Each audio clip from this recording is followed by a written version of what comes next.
Joel and Valerie, we're going to get started in a minute here.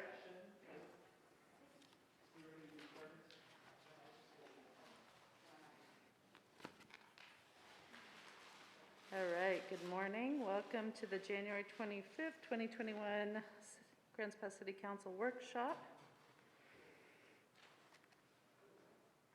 First up on the agenda, we have an interview with the Historical Building and Sites Commission candidate.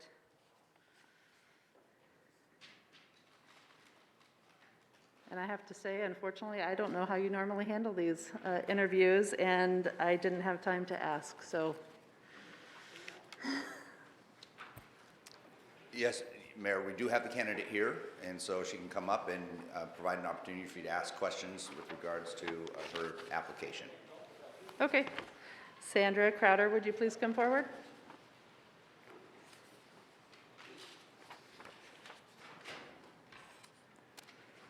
Hello. Hello, thank you for joining us here today. Is her speaker on? Is her microphone on? Her microphone's on. Okay. Does anybody have questions for Sandy? Valerie? I will start just by welcoming you, and it's really good to see you up here. I do know I see you downtown all the time. I'm coming to Sandy's Candy. So I just want you to tell us what it is that makes you want to be on this committee. I have been a business owner in downtown, in the historical district, for 16 years now.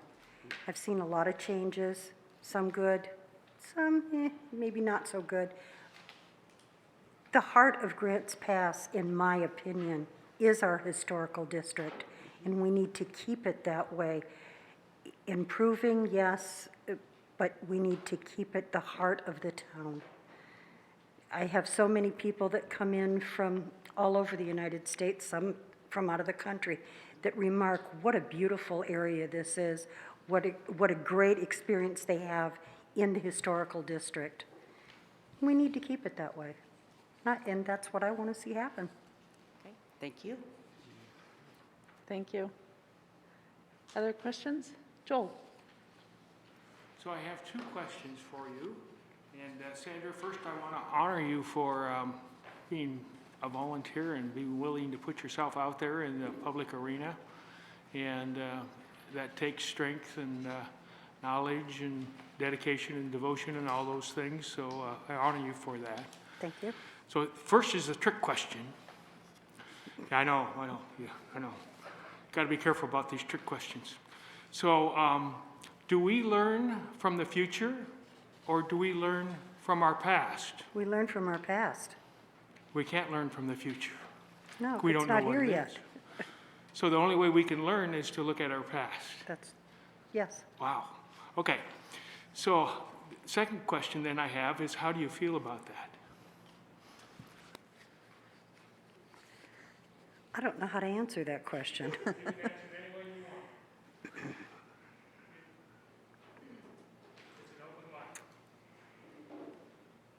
What's running through my mind right now is something that I told my daughter many years ago.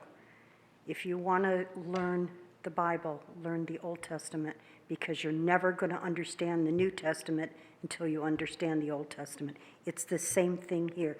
You're never going to understand what's going on today if you don't learn what happened in the past. Thank you, Rob.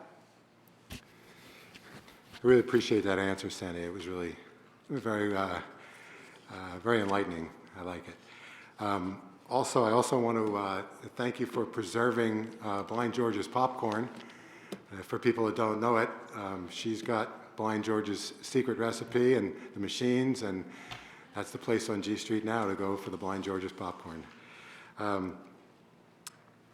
So how do you see the relationship between historic preservation and what it does economically for G Street and the historic district?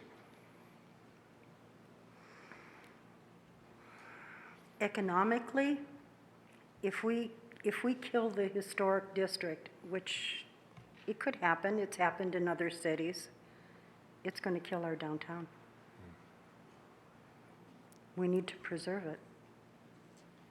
Yeah, I agree with you. That's one of the reasons I am downtown as well, and it seems that way to me too. It's so unique. It's unique in our city, of course, but it's unique to, there's many others that have no historic downtown. So I agree. It's a draw for sure. Looking back a little bit, when Brady Adams was still alive and very active in the community, he loved downtown. Absolutely. And what he did for our downtown was just awesome. And it, to this day, it continues to bring people from all over the United States and the world. We need to keep that legacy going. Thank you, Valerie.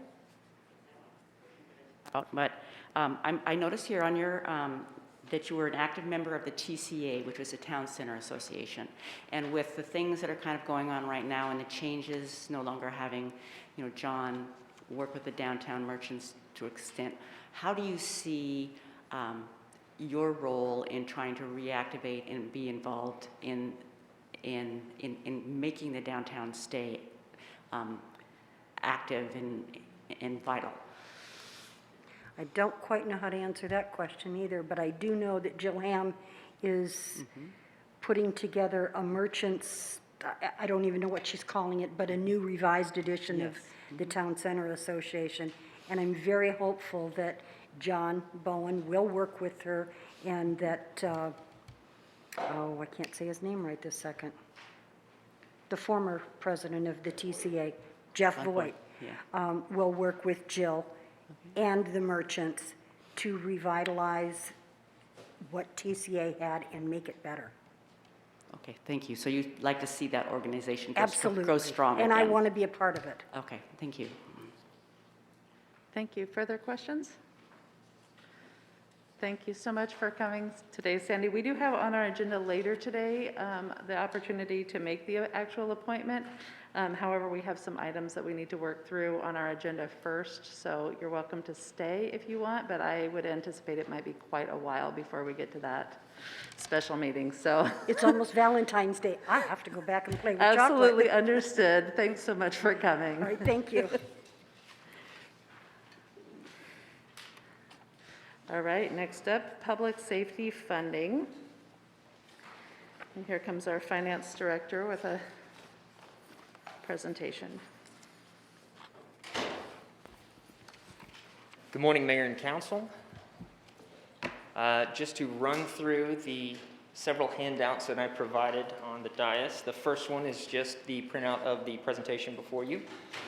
The second one is the printout of the public safety gap options with staff recommendations and then some council consensus, whether that was a very strong majority or a simple majority. The third handout is the updates that I received on the worksheet. However, it has also come to my attention that the copy that you councilors received was not exactly easy to send back with your updates. So I've only received 3 updates since Friday, and I do not anticipate that's because you didn't look at it. So I apologize for that. We may have some further discussion on that in a moment. And then the final handout is just the list of the LB projects with general fund resources in them. This is the updated list that was requested.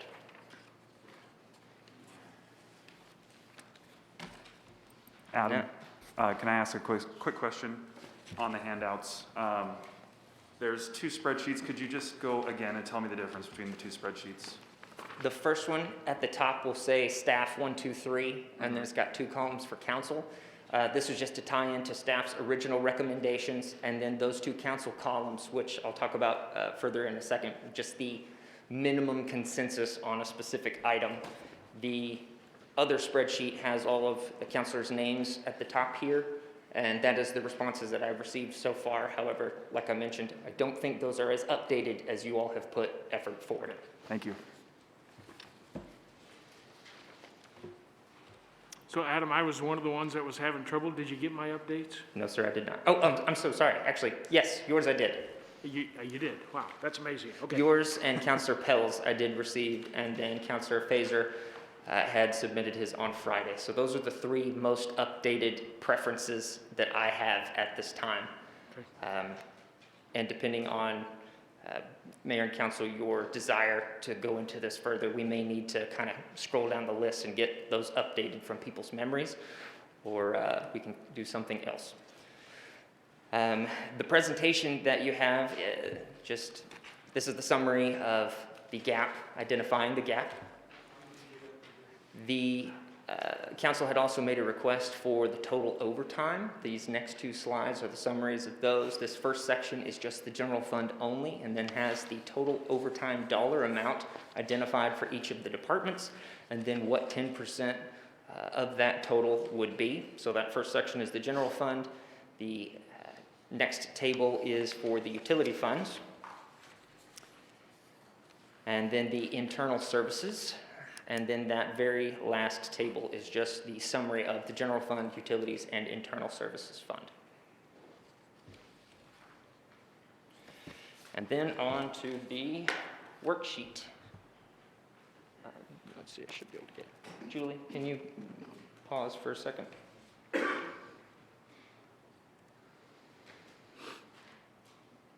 All right, thank you.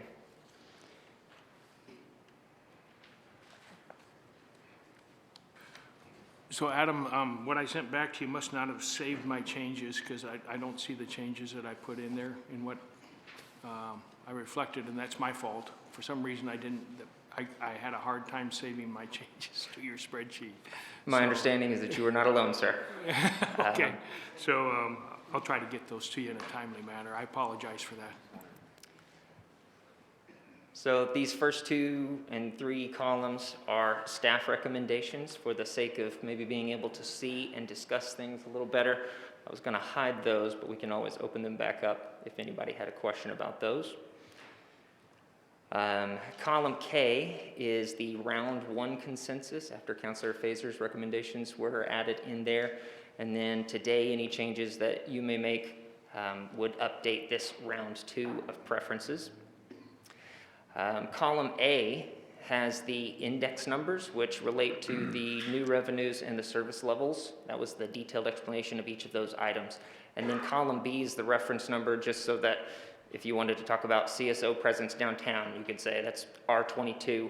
These are in numerical order, just to make it a little bit easier to navigate through this intricate spreadsheet. Sarah? Yeah, Brian.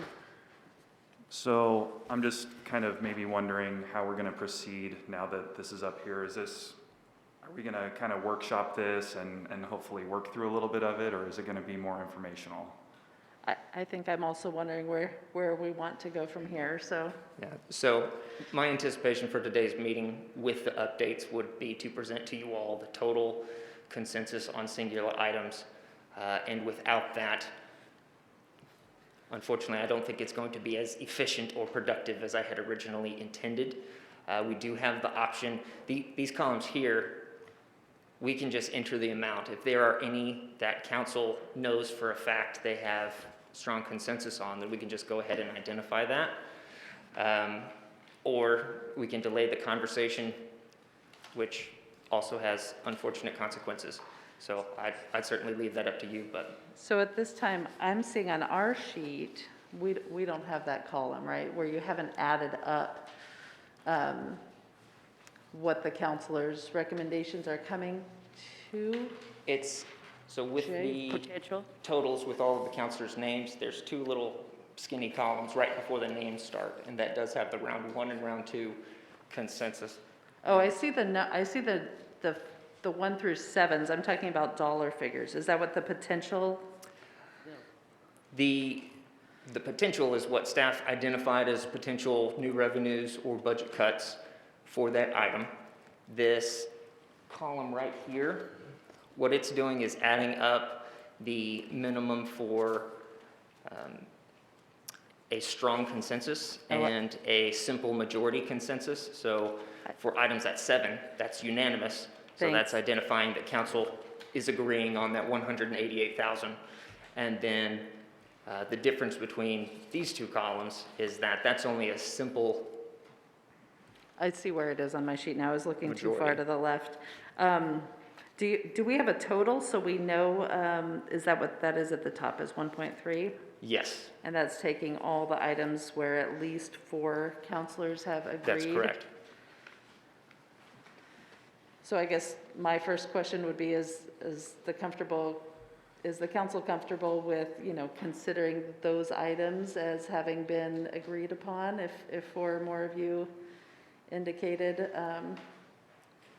a cut, and then we have to decide how to go from there forward? Valerie and Brian? I have a couple clarified questions. One thing I will say that you can switch for me that I remember in this part is I did take the business occupation, I changed the one above, the planning fees to 100,000. So that was, and then that I put at 200,000. Anyway, okay, so I did that. And then I have a question about the lodging tax additional 1%, so for a total of 3%. And the reason I have that question is that I had a conversation the other day with the DMO, because they're also trying to, figure all this out, and the county. And the county, and this question might be for Mark as much as anybody, is if the county does decide to have a lodging tax, do they have to go out to the public to establish the tax? They were not sure.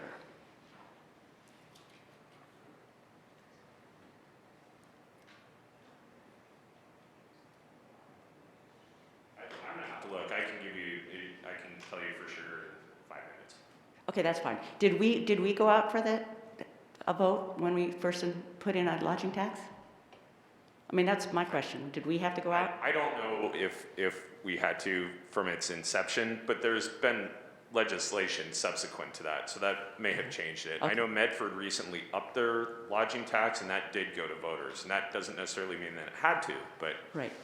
I'll check and I'll let you know. Okay, and then another question I had is, and this was maybe the same thing you don't know, but in the discussion, the county was saying that if they wanted to put on a percent, that if we put on a 3% in the city, then if they put on something countywide, would that tack on to what we did? Or would that just include outside of the city of Grants Pass? I'll let you know. Okay, thank you. If you could get back to me on that, that would be important information. Thank you. Brian and then Rob? So I see a couple items on this list where I think there's consensus, but there's just kind of duplicating lines because there's variation. And the first one is on the false alarm fee on R4 and R8. I mean, if we combine those lines, we would have 4. It's just a matter of figuring out what the amount is, whether it's 50 or 100 or 150. So I think that we can reach consensus on that pretty easily.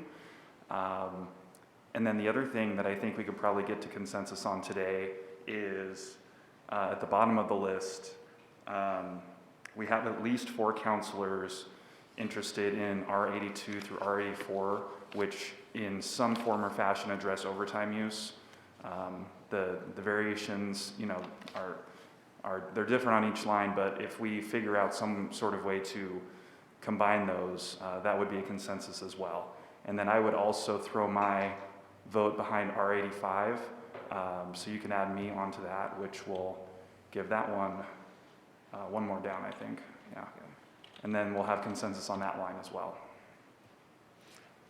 Mayor, if I may respond to the first statement about the DPS fee. Sure. The dollar amount, your question about the dollar amount is also a question that we as staff would have. Due to the nature of this fee, it is also likely that the revenue from such a fee would actually diminish and would not be a sustainable 3-year savings for the term of the levy. That's why staff did not recommend that one specifically. Now, as far as getting direction to do that's entirely up to you, but being able to promise you the additional revenue that it's going to bring forward is certainly in question at this point. Yeah, just to add to that, we're more than happy to implement that fee, and there are some benefits to it just without talking about public safety. But our recommendation also goes that it should not be included as part of the $2 million gap that we're trying to come up with, whether it be a service cut or additional revenue, because it is not something that we can really consider reliable over the term of the levy. Sure, yeah, I understand that. I think for streamlining purposes alone, it would be worth doing, and then, yeah, so, but thank you for that. And that one, just the original 60,000 at the moment, or based on the most updated information that I was able to receive, is at 3. So Adam, I had some changes to mine, and Hey. then I had another comment. The business and occupational tax under mine, I had 100,000 there. And then under the franchise right-of-way privilege tax, I had 60,000 there. And then, since I was the only one with the public utility fee, I eliminated that. And the other thing I'd like to say is the definition of consensus is important. The consensus definition that I'm used to working with throughout my professional career is that everybody agrees to it, not just a majority. A majority agreeing to something is majority, and that's legitimate. A consensus means that everybody agrees to it or is willing to accept it. And I think that's a strong difference between there's two different ways of resolving that, and both are legitimate. But when you say consensus, I think that everybody would agree to that, and including those that would initially disagree, and they were brought in through some mechanism. And the other one is just majority rules. Rob? So Adam, how are we to handle now the updates that you haven't incorporated yet? Because there could be majority or possibly even consensus on some of these things if the updates were included. So how do we look at that right now? Kind of referring to what the mayor had suggested, we could start by identifying those with the highest count so far. We could at least start there, and you could all identify whether you create a consensus on that particular item or not, in which case I'll be updating this column as kind of the final consensus at that point, And is a step one. I think we need to identify where our comfort level is on, if 4 is, if 4 of you have already agreed to something, does that reach the level where we kind of don't necessarily need to spend a lot of time talking about those items and we can move on to, other ideas? Or do we need to raise that bar and say we're only comfortable with 5 or 6, for strong support at this point? So, well, and then the but- question I got was trying to get to, so on things that are like 3, but they might in reality be 4 because it hasn't been updated yet, how do we handle that? In other words, there's things that are 3s, but they could actually be 4s. There's things that could be 6s that might be 7s. I don't know. I think that's what Joel was doing by adding in his changes that weren't already reflected. And then I think Adam's form will update. We'll just have to scratch it out on our sheets at the moment. Okay, Rick? thank you.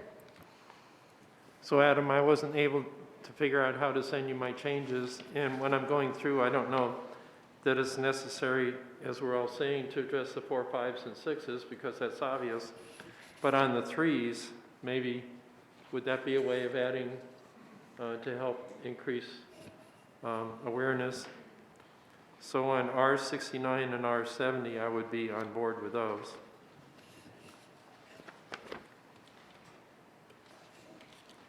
And that would be 2 changes.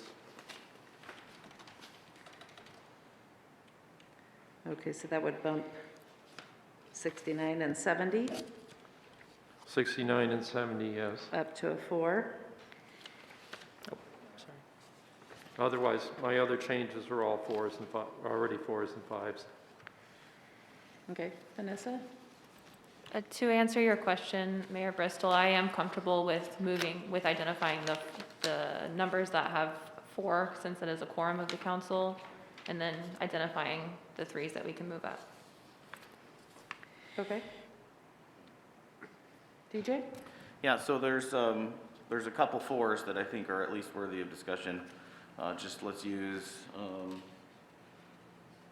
I-8 or R24 as an example, whereas there is a 4-council consensus, the numbers aren't agreed upon, you know, so there is a little bit of that consideration. But I think in general, the threshold of 4, as said, is a majority, but, you know, I would envision really any of these items to be up for it, or at least a minor discussion of championing, but that's my input.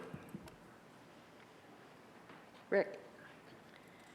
So I just want some clarification. Even though we come with a consensus here as a council, this is still going before the budget committee for the final decision. Is that correct? Aaron? No, this is policy decisions that you're making. Budget committee does allocation of resources. You're determining level of service and policy decisions right now. So that's why it's important that we're continuing to do this on a regular basis, so we can ultimately develop a budget that recommends your policy decisions to the budget committee. But as time goes on, we have the ability before the budget is adopted to change our mind and modify it. Is that correct? You definitely do as a council, yes. Okay, thank you. Brian? Since DJ brought up R24 and it's highlighted up there, I can see that my recommendation is kind of out of line with the other 3. So, you know, for purposes of simplification, I would probably just take mine up to the next lowest, which is 208, 246, just to make the water a little less muddy on that one. And that has increased our total identified to 1.6 million at this point. Yes, Mark? Place, the lodging tax would not require a vote.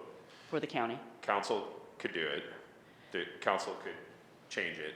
ours, but I'm just Yes. thinking, okay, Okay, the county could impose it without a vote as well. Okay. However, I believe, and I'd have to look a little bit further, but I'm almost certain that the county could not impose a tax that's applicable within city limits without consent from the council. Much like a council has to consent to the formation of a district that would encompass the city's boundaries, or at least would be in part within the city's boundaries. Same type of idea. So I think the council could control that. And an example I just looked up, where transient lodging taxes are very common and a large source of revenue is Deschutes County, both within the city of Bend and in unincorporated Deschutes County, like Sun River. okay. The Deschutes County lodging tax does not at all apply within incorporated cities. Okay, thank you. And I asked for that because I just know that discussion the county has been having, and they were upset that if we went up to 3%, that means that they couldn't add on to that. If they wanted to put one on it, it would, and so that was, we wanted clarity on what that meant. So that helps me feel better about upping ours to the 3%, knowing that they still would have the freedom to do one within the county that's completely separate from the city. So I thank think you. that's the case, yes. Thank you for that clarification. Rick and then DJ? So I was wondering if we could have a meeting or at least communication between our new DMO people and the DMO, if they're on board, and the county and us on the lodging tax before we make our final decision.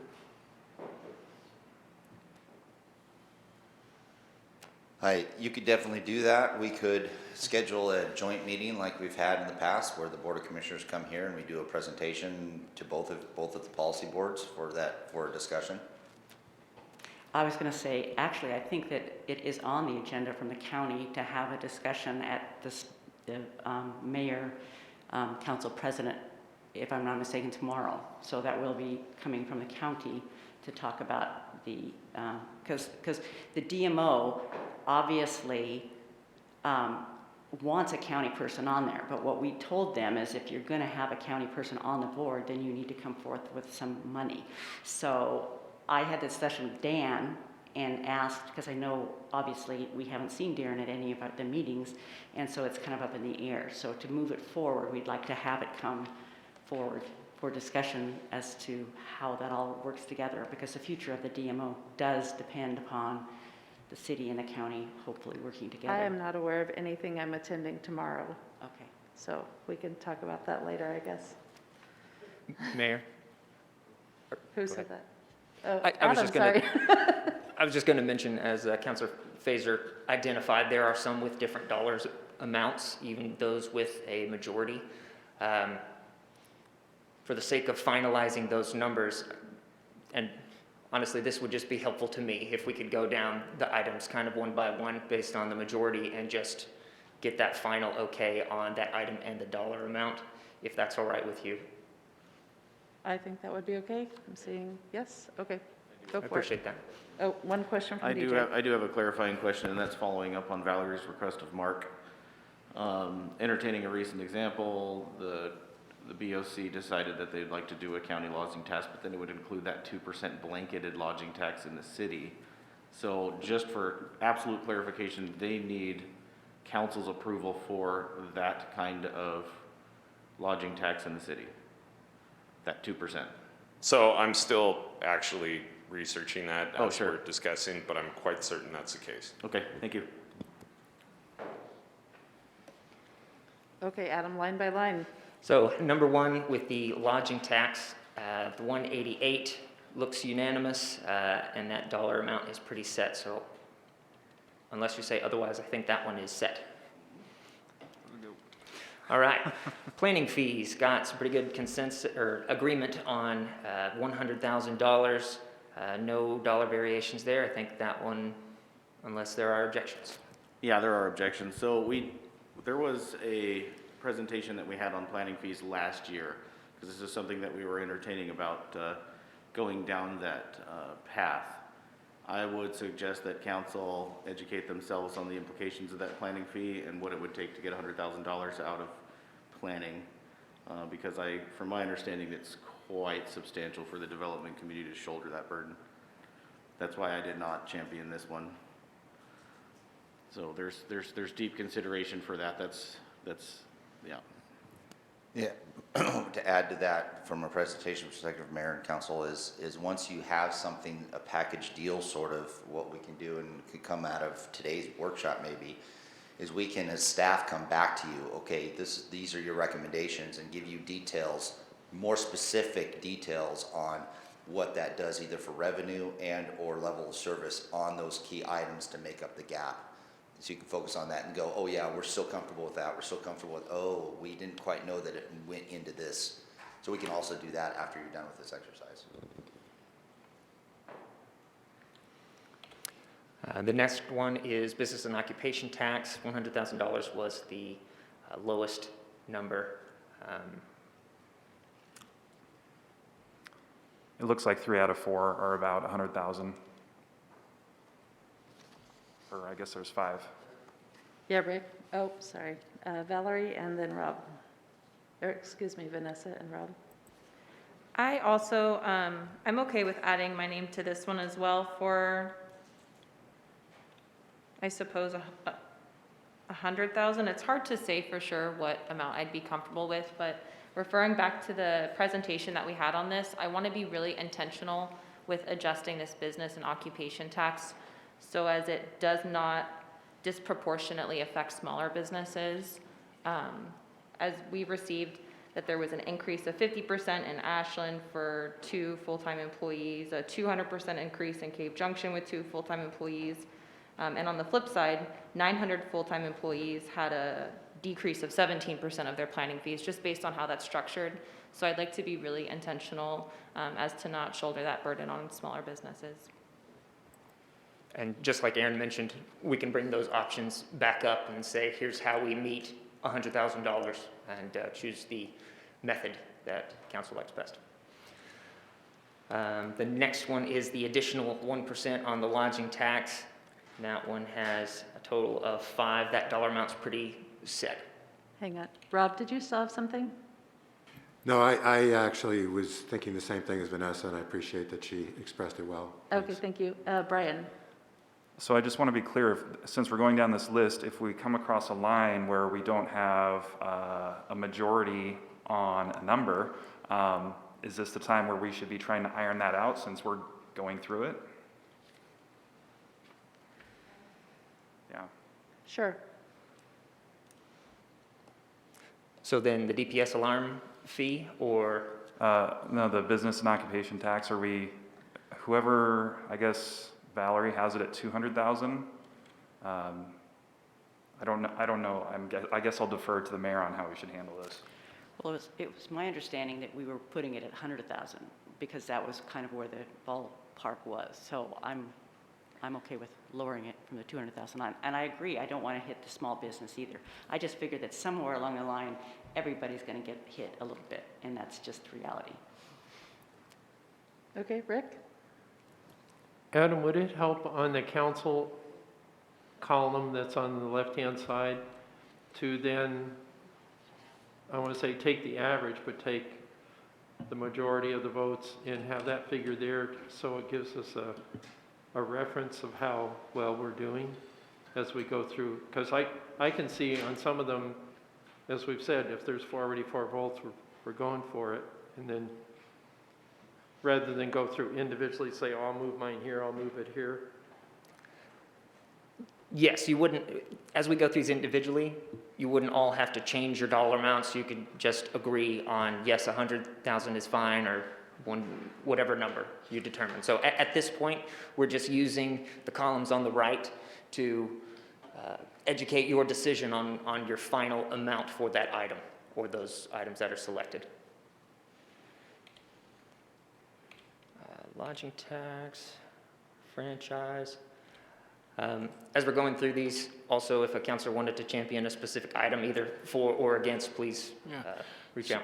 So backing up to the franchise right-of-way privilege tax, we had a presentation on that as well earlier, and our fees are lower than average, I think, in the region. And so I don't know why we wouldn't have some addition there. I mean, we're not going to drive anybody out of, we're not going to drive Charter or some of the other companies out of business, obviously, and they do make a lot of money from our community, and they do use our infrastructure. Brian? Brian? Well, I don't know if I understand totally what that line is, but my understanding is that there's a portion of that hits water bills. Is that accurate? So that is a line that would increase water bills as well. DJ? So yeah, just kind of, thanks for bringing that up, Joel. The reason I didn't allocate any monies to this was just lack of understanding, I think I would say. I think that this is worth investigating. As Joel mentioned, there's reasons to look into, especially considering that perhaps our right-of-way fees are less than they should be, or maybe just haven't been looked at in a while. As growth increases, so do these fees, I would presume. So when was the last time we increased? What are they? Comparables, those kind of things, because I could rightfully be convinced into this category. And you know, in search of consensus, for Brian's concern, what he brought up was perhaps we need to exclude the water portion of it, if that's possible. Is this something that we'd like more information about? Yeah, you can't exclude the water. You have to treat the utilities the same because of the methodology associated with it. So if you do increase certain utilities, the water and sewer would be included in those also. Rob? Yeah, without a vote of the people, in no way, shape, or form would I be okay with increasing any fees to the water bill. Thank you. Okay, Rick? One alternative we've discussed before, Rob, is that if we had a source of funding for those people that have difficulty with their water bills, then we have the ability to raise it on everybody as long as we cover those people. They don't have the income and need help on that. That'd just be another idea. I appreciate that. I would just say it again, in no way, shape, or form would I be okay with an increase on the water bill without a vote of the people. There may be the very bottom of the bottom who could get some help occasionally and probably have to reapply and probably be a bureaucratic nightmare. But there's also everyone else, and there's the people that are just above that, just like the people that don't get OHP, but they can't afford their own private health insurance. So this affects a much larger group than, we'll say, the people at the bottom that might get some city help. And I'm completely against it without a vote of the people. Thank you. DJ? So for sake of efficiency, I think it's appropriate to ask the council body if this is something that they'd like to have investigated so we can make a thorough decision. Rob, I agree with you. I've been against going after the water bills, but this is kind of a larger category. I'd like more information personally. So that's basically a question, is the council body, if they'd like to look into this. If they're interested in more information on this one, you could have a staff memo. Raise your hand. I'm seeing Vanessa, DJ, Valerie, yep, Joel and Rick. We've got 5.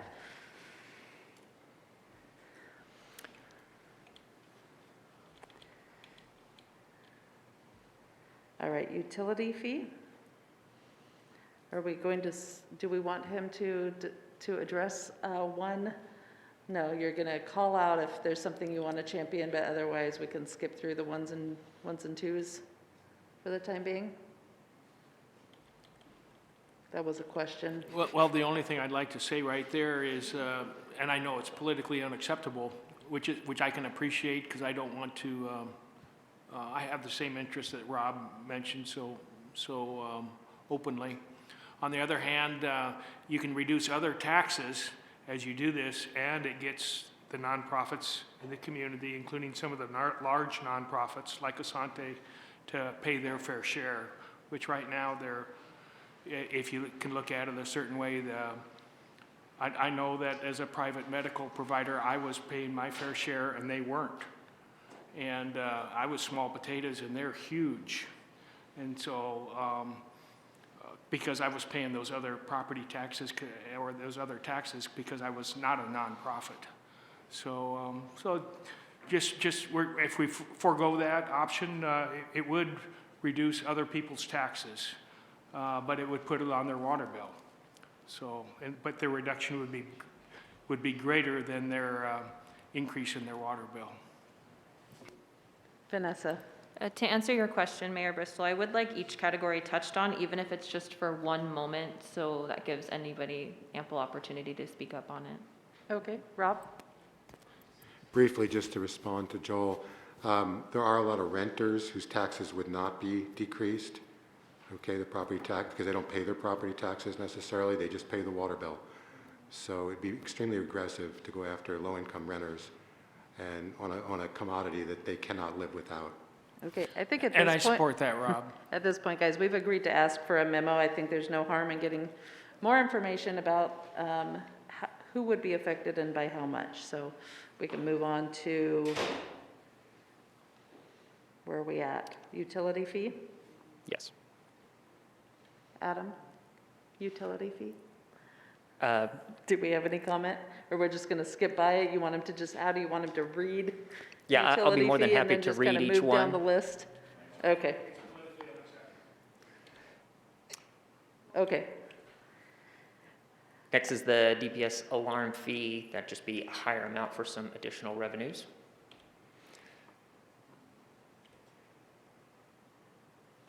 Oh, Vanessa?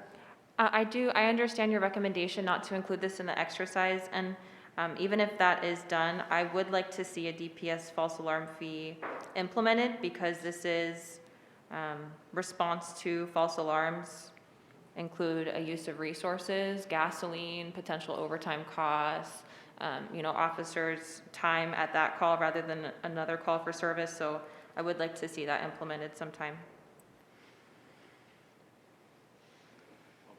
DJ? So I think that's worth investigating from that perspective. We spend resources for false alarm fees. I'm a little apprehensive though, because it's gonna be waning, hopefully, as we go after it. I also feel that this does in some way disproportionately affect small businesses, particularly in the downtown corridor, but I think that this is a line item that deserves some action, at least sometime.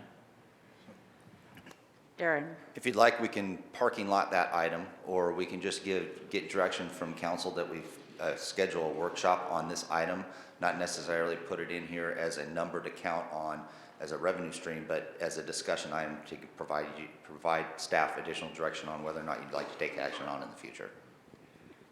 Yeah, I think based on the fact that we have 4 people pursuing some sort of interest, we can talk about that at a future date.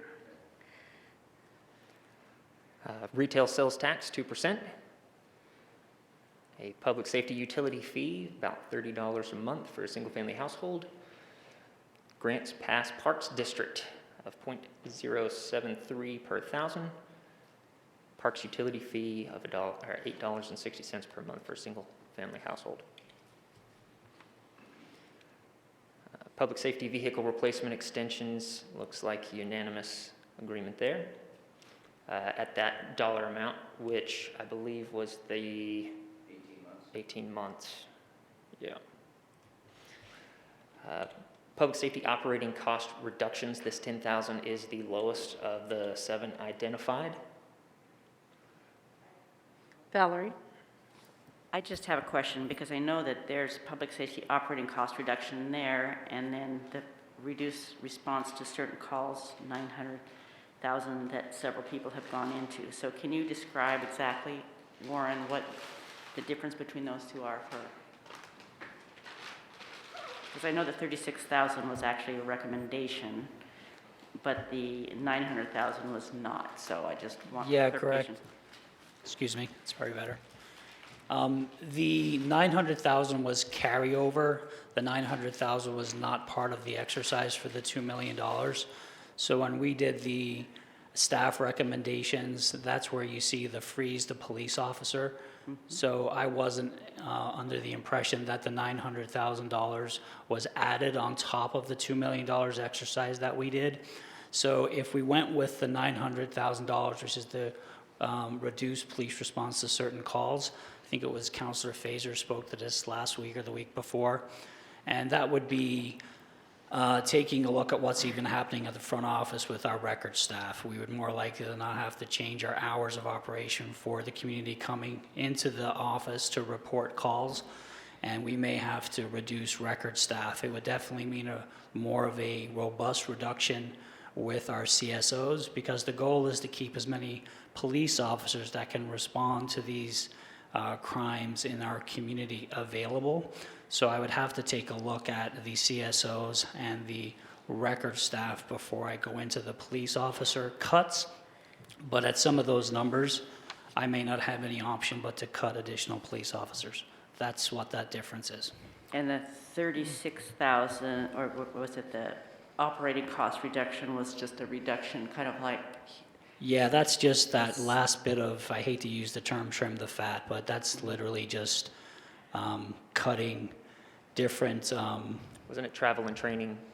it's not really travel and training. It's a lot of different things. It's like public service announcements. It's some minor training in maybe records and dispatch. I don't have the exact numbers of what I pulled up, but it's really just that operating cost that would I would be able to remove from the budget.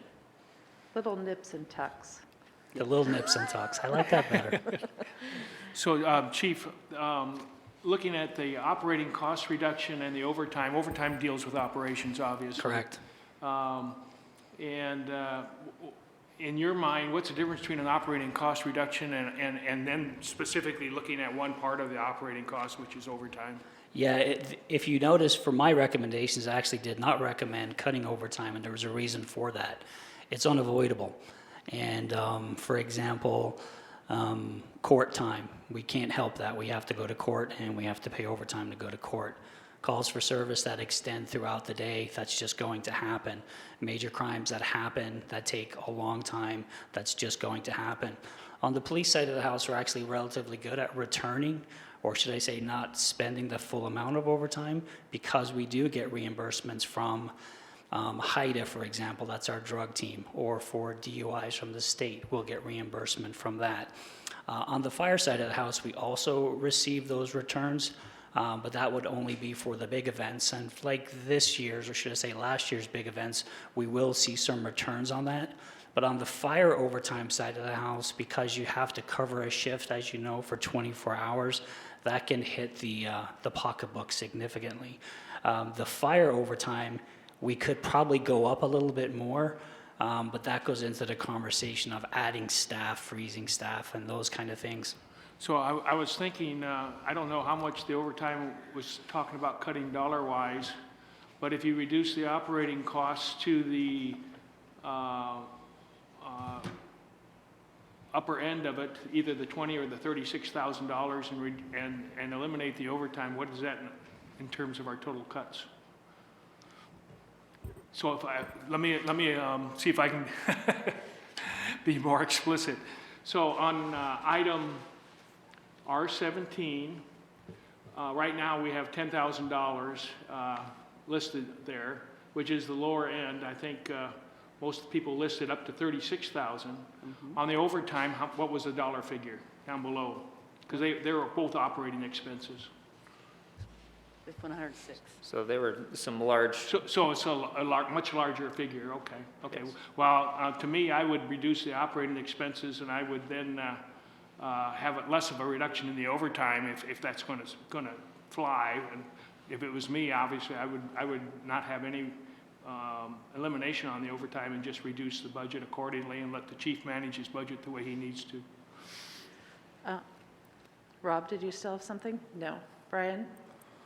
So on line R17, council, I would just see if any of the people that didn't say 36,000 would want to move up, since the chief just explained that line, and we already have 3 people at 36,000, so if any of the other 3 wanted to move up. And staff's recommendation was 36,000. Rob? Yeah, I'd like to raise mine to 36,000. Thank you. so the formula that's pulling this 10,000, it's just the minimum. So if you're directing me to add the 36, I can just make that change. Well, I think with Rob's, then we've got 4 in favor of 36, so. Yep. Yeah, Rick? I'll raise mine to 20. I'll raise mine to 36,000. Okay. Going once, going twice? Moving on, freeze an officer position. That dollar amount is pretty set. I think we're comfortable with 36 for, I mean, obviously, this is all going to need to be, signed off and approved at a later date. So this is, you have opportunity to change your mind. So freeze officer position has 6 out of the 7. That dollar amount is not a negotiable dollar amount. Freeze record specialist position, same situation there. Downtown parking enforcement has 4 at 36. I didn't put anything on this item because I think it's been contentious from day one. And I think that's also a conversation that we're continually having. We have one conversation that is, are we officiating the direction for downtown parking enforcement? And then now we're talking about it under the umbrella of, is this a substantial way to reduce our budgets? And I'm not entirely convinced at this point that we're going to be able to either save that money or if this is the direction that we should go. So that's my input. Chief?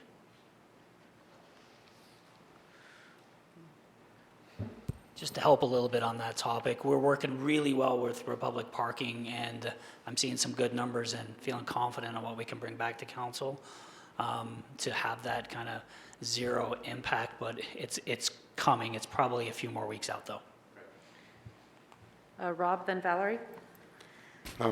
This might be better for a future discussion, but in much the same way that the false alarm fee is not going to be sustainable, it's very strongly my opinion that most of the tickets downtown are not from shoppers. They are from, or the deserved tickets, I should say, are from merchants and employees. I feel once they get a ticket or 2 or 3, I think that will end as well. So if Republic is going to require a certain minimum number of tickets before they charge us more, or in other words, the fees with regards to Republic may be much more than we are going to be able to deliver. Because I think if you really look at the profile of who parks illegally now, I think that will diminish a lot once we have some consistent enforcement. It's definitely worth considering that if Republic's going to charge us more down the line, if they're not collecting a certain number of tickets, we really don't know what that number is going to be. Valerie, then Rick? Well, I'm just going to add, I do understand the contention before it. I think a lot of it is a fear thing, personally. The reality of it is that we, and Warren has mentioned that a lot of his CSO time, whatever, is spent I'm assuming this will take away the cost of putting a CSO to do the parking. Am I correct? And that's why there's the reduction? I just want to clarify. And that was the choice was to go to Republic because that freed up the police department from having to worry about it. We haven't raised anything. We're still giving them the 3-hour parking. So I don't understand why, to a certain extent, there's so much, anger about the whole idea, because I just feel like it's just saying, hey, let's take somebody else away, let our police officers and our CSOs do what they are meant to do. And so that's why I see this as a plus. Down the road, and I think the thing with hiring Republic, you're going to reanalyze it. It's not, you have to try something. And at this point, it's not like we're putting in parking meters and we're suddenly asking people to pay for parking. That's not what we're doing. I could still get complaints from people downtown complaining about the employee parking. And I'm not saying that if something doesn't need to be done, but maybe this is a start to get there to get it done. But it shouldn't be our police officers dealing with it. They have more important things to deal with. Chief. The idea is to, we would remove a CSO position and we would bring in Republic Parking. That was the idea.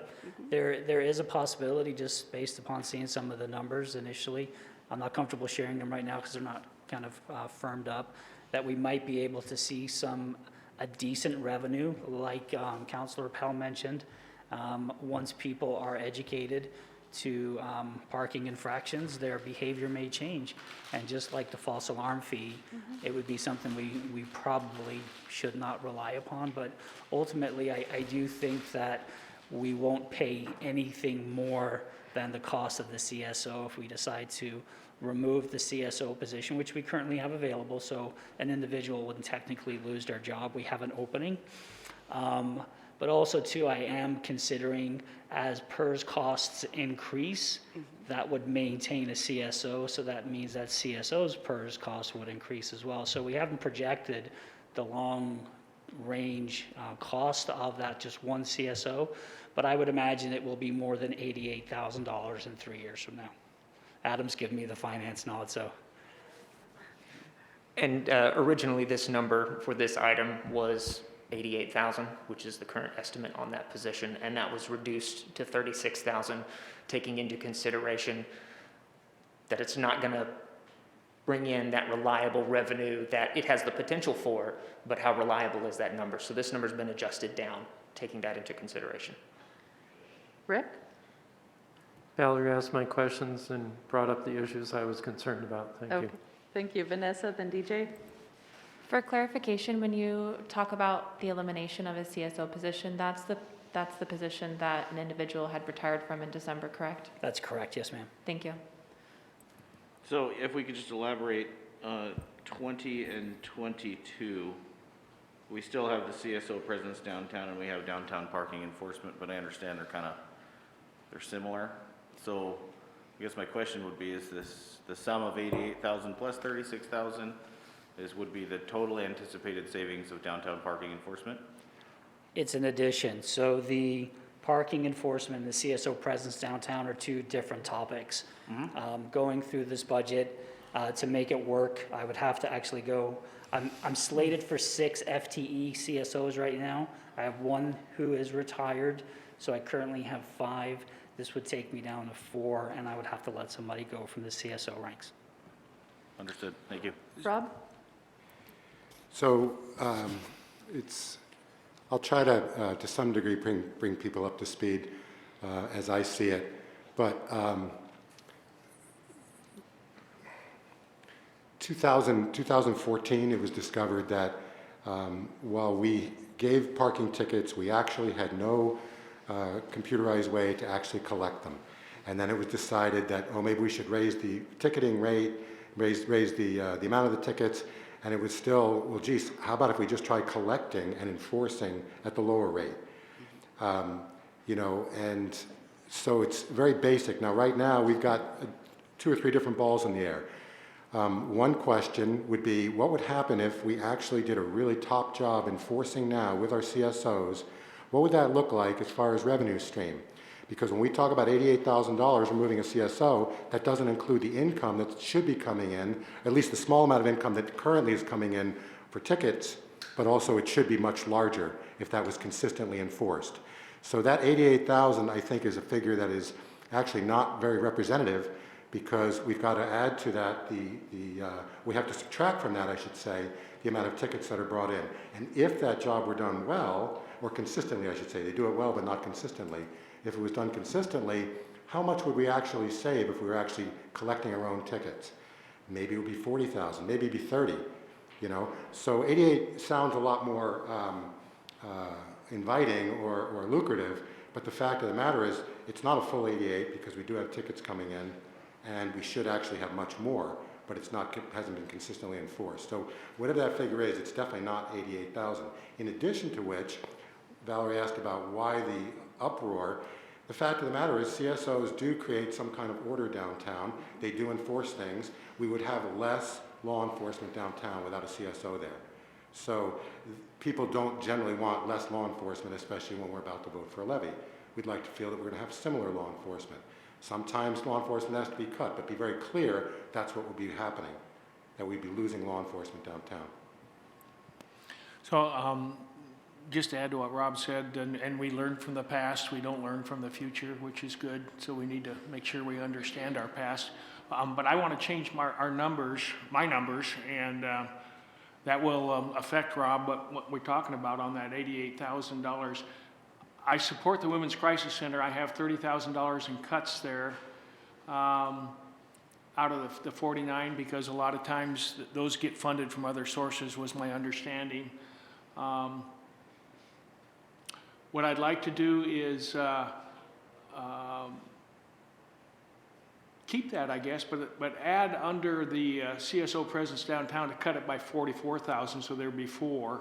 But I also recognize that presence downtown is important, but everything costs money. And so the 44,000, if you could add that under King for R22. So on that, That and you would see be the 4. 44 over with Councillor DeLagrange, that came with the recommendation to make that a 0.5 FTE. Right. The recommendation from staff, that would take a completely different analysis to understand if that's possible. Just reducing the dollar amount, that's not part of this specific item, is changing Okay. that to an FTE. Also, a 0.5 FTE does not equal exactly half of a full-time employee. So we'd have to do some further analysis on that and also understand the impact of changing that position to 0.5 FTE to provide you with what level of service changes would result from that. Rick, then Valerie? The reason I put that in there initially was I was of the false impression that that was the one CSO position being eliminated, but since then you've confirmed that that already is not shown, so that would be an additional position. That's correct. And I would actually not be in favor of that. So you can make mine a 0. Thank you. Valerie? Yeah, that is one of the changes that I actually did do last night, is looking at it, I did realize that if we're going to do downtown parking, which I'm still in favor of, and part of that is because it also, they do the paperwork, and that's, you're right. I'm sure if somebody were on top of it, that would be taken care of, but it hasn't been. All these years, it hasn't been. And so, you know, I'm sure the police officers and finance department have enough things to do, and that's part of the reason they don't do it. So to have somebody third party do it, I think would be a good thing. But I do agree that, like Rick said, that we do need, that CSO presence downtown is important, and it's important to the merchants. So I'm willing to let go of that, and I came back a little bit later because I was also looking at the downtown services, which is a community development program. And so, anyway, so I was just kind of trying to figure out, but I do think that the importance in having a CSO downtown is important, so I would take my 88,000 down, but I still believe in bringing in the downtown parking enforcement on a 3-year basis to see how it goes. So are you totally eliminating the 88, Valerie? I am, I think yes. So we're actually kind of going backwards on this item is what I'm Yes. gathering here? Yes. Brian? What makes you think they're not on top of it? So on that line, it says CSO presence downtown, and I do take issue a little bit with it saying CSO presence downtown. I kind of feel like it would be more appropriate if it just said CSO resources, just, it was more general and not kind of targeting the downtown area. And I think if it was framed like that, I think there might be a little bit more support. And then, with my 44,000, how Adam said, the half a FTE, it could also be structured as 2 3/4 FTEs or something like that. There's different ways to do it, but yeah, the focus on it saying downtown, I think, is kind of a trigger, and it kind of is pulling people back. So I don't know if that's appropriate for that line or not.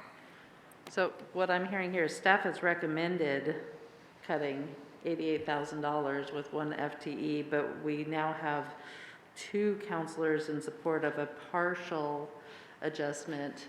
So I think what I'm hearing now is this item's off the table. All right. Could I make a quick comment? Yep, too? DJ? I just want to get in before we move on to the next category. I understand there's new information about the lodging tax that we had asked Mark. So upon my review, it actually does appear that the county could impose a tax that would be in addition to whatever locally imposed tax we have. So my original thinking, I was kind of getting confused regarding the district example that I had. So a taxing district would need the consent of the governing body to form. However, this is different. So the county could impose a lodging tax. It would, of course, be subject to the 70-30 split as far as how the funds are allocated. And this is just kind of a bit anecdotal based on the brief amount of research I did while I've been sitting here. But it appears it's mostly like counties up north. For instance, Washington County imposes a countywide tax, and it looks like Washington County distributes that, has some kind of an IGA with local cities where it distributes certain portions of that tax collected countywide to the many cities that are in Washington County. So we have a different situation here in Josephine County with only 2 incorporated cities. One is significantly larger than the other. Clackamas County, I believe, also does it, so it goes in conjunction with local taxes. But then again, conversely, like Deschutes County does not impose its tax within incorporated cities. So it's something certainly worthy of discussion with Josephine County, because I think a very large percentage of the lodging in the county is within the city of Grants Pass. Rob? So I'm sorry, Mark, I don't quite understand. Are you saying that someone could have a hotel bill that would have 11% city tax on it, and then there'd be another line item for X% for county as well? Yes. Thank you. Next up? So I think downtown parking enforcement kind of branched out into a couple of other items, but is everyone okay with the 36,000? Next is women's crisis with 2 supporters. Vanessa? I would like to get ahead of this discussion and advocate against any reduction in allocation of our budget to this service. To provide evidence as to why I say that, from our handout from the Women's Crisis Support Team, January 5th, 2021, they outline that the new in-person clients for 2020 is 417, in which 63 of those were children. Total meals served were 6,228. So this is our most vulnerable population of our community, and I would advocate against any reduction in budget to this line. Thank you. Rick, and then DJ? So Vanessa, I'm personally supportive of the Women's Crisis Center, but also when presented with the facts that Grants Pass apparently is a very unusual town, that we do support it where other towns do not actively contribute to the Women's Crisis Center. So I thought maybe there was some opportunity to make a minor adjustment there. But no, I think they're a valuable resource, but also I don't know. So that would be my perspective. Thank you. DJ? Yeah, just to keep it brief, because words are important. Vanessa, I agree with you entirely. Budget reductions in the Women's Crisis Center is a hard no for me. Thank you. Right, CSO Presence Downtown, we've discussed that, and that went down in support. Expend fire computer replacement schedule as 3 supporters. Brian? I would tack on support to that one. I would also. R23, extend fire computer replacement. Valerie and Brian are interested in that option. Puts us up to 5. Any questions about that one? I just want to make sure my home won't burn down with this. Or somebody else's home won't burn down with this. I assume that it will not. Keep a fire extinguisher handy. Okay. DJ? So that's hardware replacement?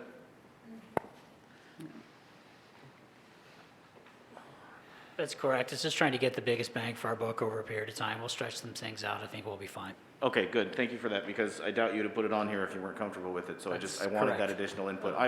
You might as well throw me down there too, just to build that number. Thank you. All right, the next item is reduce police response to certain calls, which we've also gotten some more information from the chief on.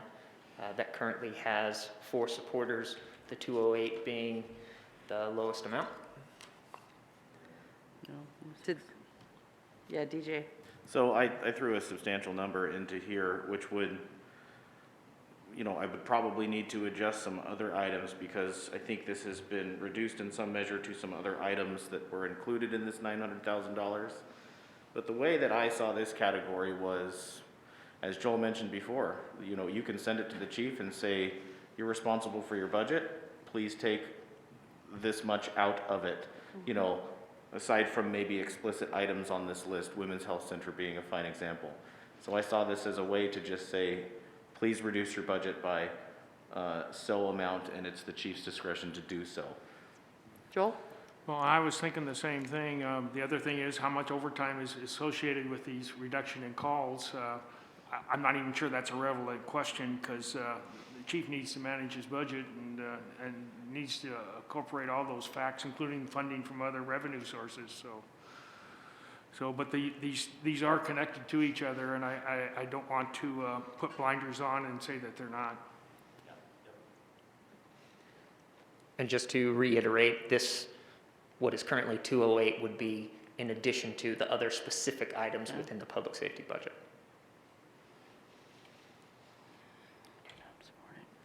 Rick? If it helps you, can throw me for 100,000 on there, or 108,000. I think we're at 208. No, Brian is at 106, so there is a lower one on that, isn't there? He updated his earlier. Oh, okay, all right. So this 208 is the current minimum that's received support so far.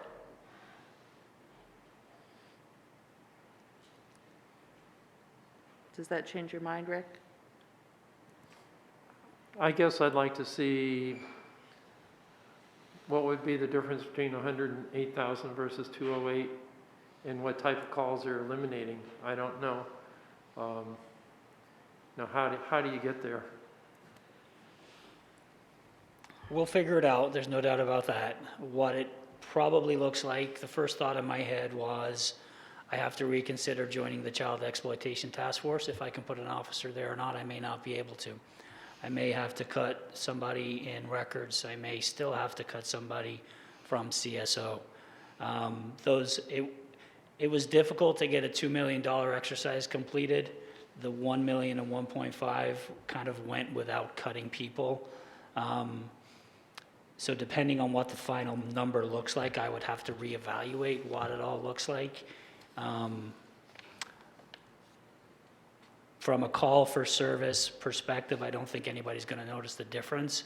But I know that I won't be able to increase people in investigations. I may not be able to increase somebody within our community response team. And that's just a couple of things off the top of my head. I think Thank just a note, this is going to be hard, Yeah. you know? So cuts will have to be made. That's what we're doing here. Valerie and then Rick. And I agree. I just want to clarify that this was not on your 0.5, your 1.5, or $2 million. So this is going deeper into your budget than you had proposed it at a $2 million. Yeah, that's absolutely correct. Okay, thank you. Rick? So I'm not comfortable with changing my position, leave it as is. Okay, I do see 4 at the 208 level, though. Vanessa? So I think we've gotten to the heart of discomfort for this budget, budget discussion. You know, this is probably the hardest one that I had decided to allocate, or I should say, take resources away from. With the failure of the $1.89 public safety levy in 2020, our community said, we don't want to pay more for services. And with our Department of Public Safety providing services that our community is not paying for, it's like our community receiving an unlimited talk and text plan, but only paying for 500 minutes a month.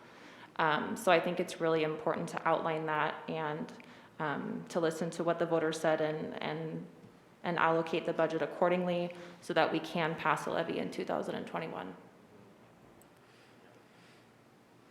DJ?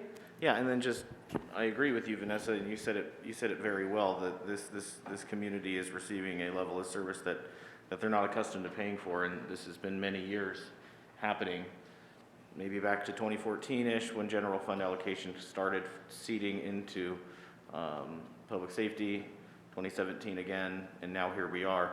And we all need to remember that aside from this $2 million, there is still a substantial portion of the general fund that is going into public safety. So we need to remember that even if we did take $2 million all the way out of public safety, we are still supplementing public safety for that comfortable level of service that the constituents aren't paying for. So we need to keep that in mind, and I'm seeing this as, at least in some semblance, half or so an exercise in cutting out public safety to try to get those two lines to meet.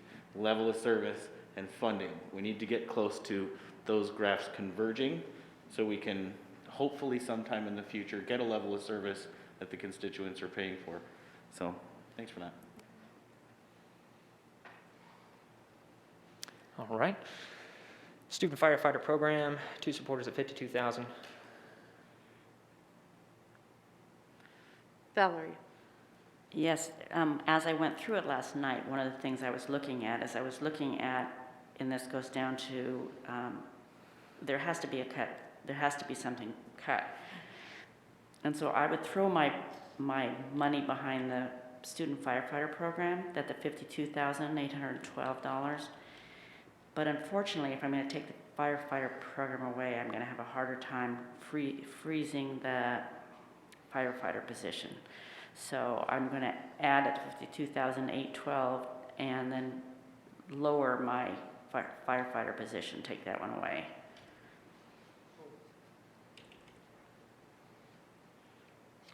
Okay. All right, Rob?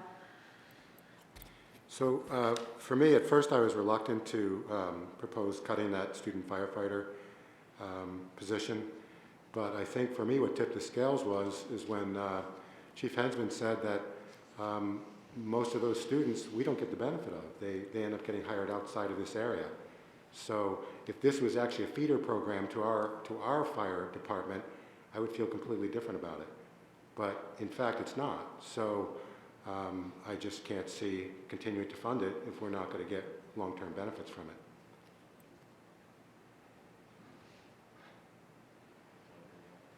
DJ? So this, I didn't put anything in this because I understood that I put a kind of a large amount into that general category of R24 as I saw it. In shadowing a little bit or riding along in the firefighters and et cetera, this was a way to, an inexpensive mechanism to get somewhere close to more people per engine. You know, we're two-person engine minimum. Now they can have the advantage of another body on the engines. Those two things combined is why I wasn't in support of this. If that needed to happen, I saw this as kind of more of a discretionary item on staff rather than dictated by policy. So that's where I'm at. So with 3 and without adding it specifically, this one would not be part of council's recommendation at this time. Say that again. Yes, that's what I'm seeing. And that we're only recommending half anyway, so I guess personally, even though we're not necessarily hiring all of these students, they are for the most part local students.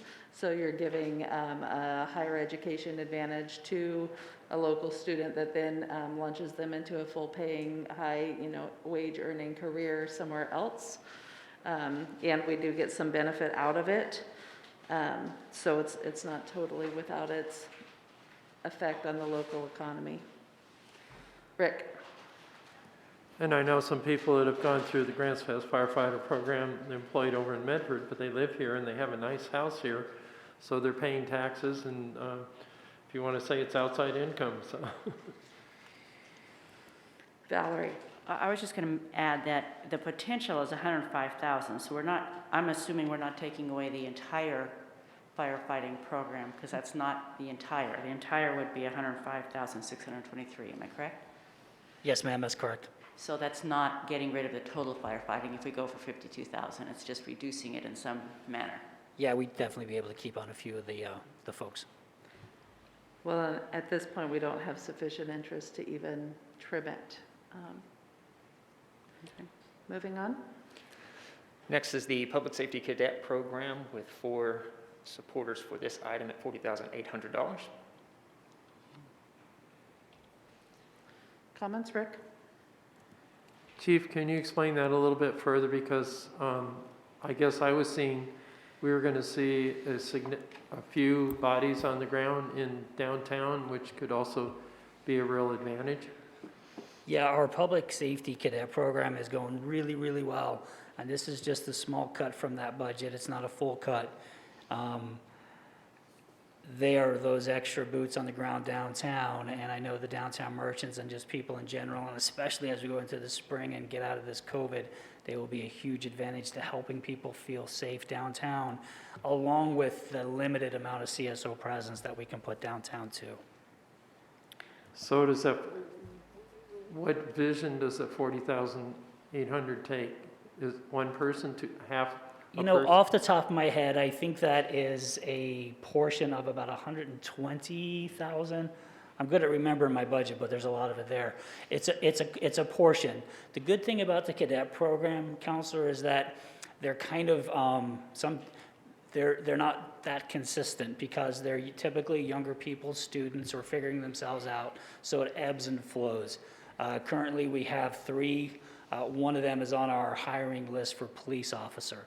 One in the past we actually hired as a police officer. So it does ebb and flow. And it's more of managing an hourly rate that we can say, okay, you should only work 15 hours this week. Maybe we have money for 25 the following, but maybe we only have enough money for 10 the next.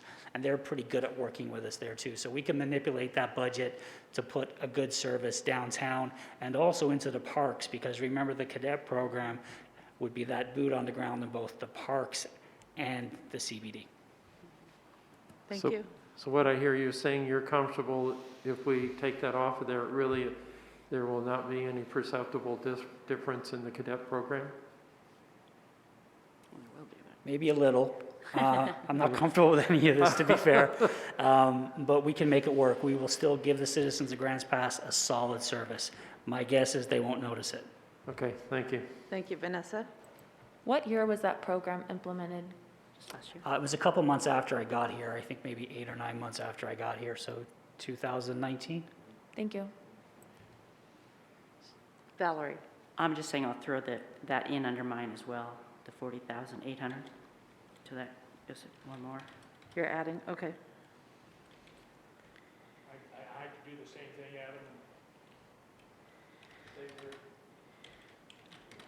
Adam. All right, everyone's jumping on board with that one. All right, next is the freeze firefighter position with only 1 supporter at $105,000. Next is dispatch services. Similar conversation there relating to trying to change that to 0.5 FTE, that it doesn't exactly equate to 0.5 of a total, or half of a total cost of a full-time FTE. Brian? I would go ahead and move mine to the 88,999 as Council Pell has it. All right, we still only have 2 people with interest. Vanessa? Chief, for this, if I'm remembering correctly, this would be the elimination of an existing employee, not an open position, correct? Yes, ma'am, that's correct. Thank you. TJ? And just briefly, this is, I didn't put anything in this category because I felt that, once again, this is kind of a discretionary thing, you know, losing employees, et cetera.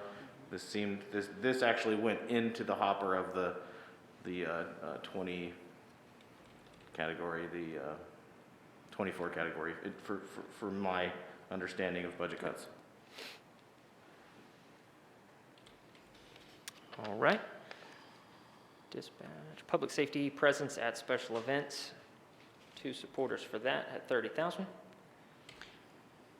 Valerie? I would just like to ask about that, because at one point in time, that was one of the very big things, and then ultimately the staff stepped back on that one, because at one time we talked about maybe the people putting on the event should be charged for some of that police time. And so in the past, the council was kind of on board that, saying, well, yeah, that makes sense. But then when you brought this forward, it was not supported by staff. So can you explain that? Because it wasn't one of the staff ones.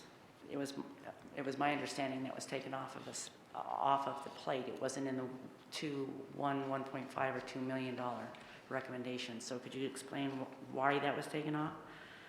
For me personally, from a public safety leadership perspective, you're not going to be able to employ security to do the same job as a police officer.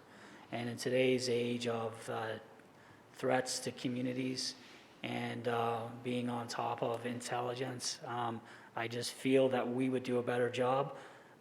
However, it would be nice if we were reimbursed for that service. The other thing I would point out is we're demanding certain types of services, and we're eliminating tools to provide that service. So if we're going to go ahead and have them support special events, we can say only in the caveat that it doesn't cost overtime. I mean, and I don't feel good about that. And I don't want to be a thorn in people's side, but I just want to point out the obvious, that if we start to micromanage and talk about things and not services, they can go against each other and we don't even know it. Because I would guess that your full staffing isn't based on providing, what's our big function in the spring? Boatnik? Yeah, Bo. Yeah, Boatnik. I would guess that you're not staffed to cover Boatnik, and you have to cover it through calling in other areas, perhaps using overtime, perhaps not, but, and that's just one example. And so I really want us to think carefully about that. And I know it's politically expedient, and I know that there's a lot of people out there that would say, you know, this guy's getting a lot of overtime, or this guy's not. And I just want to be careful about what we're doing here. Chief?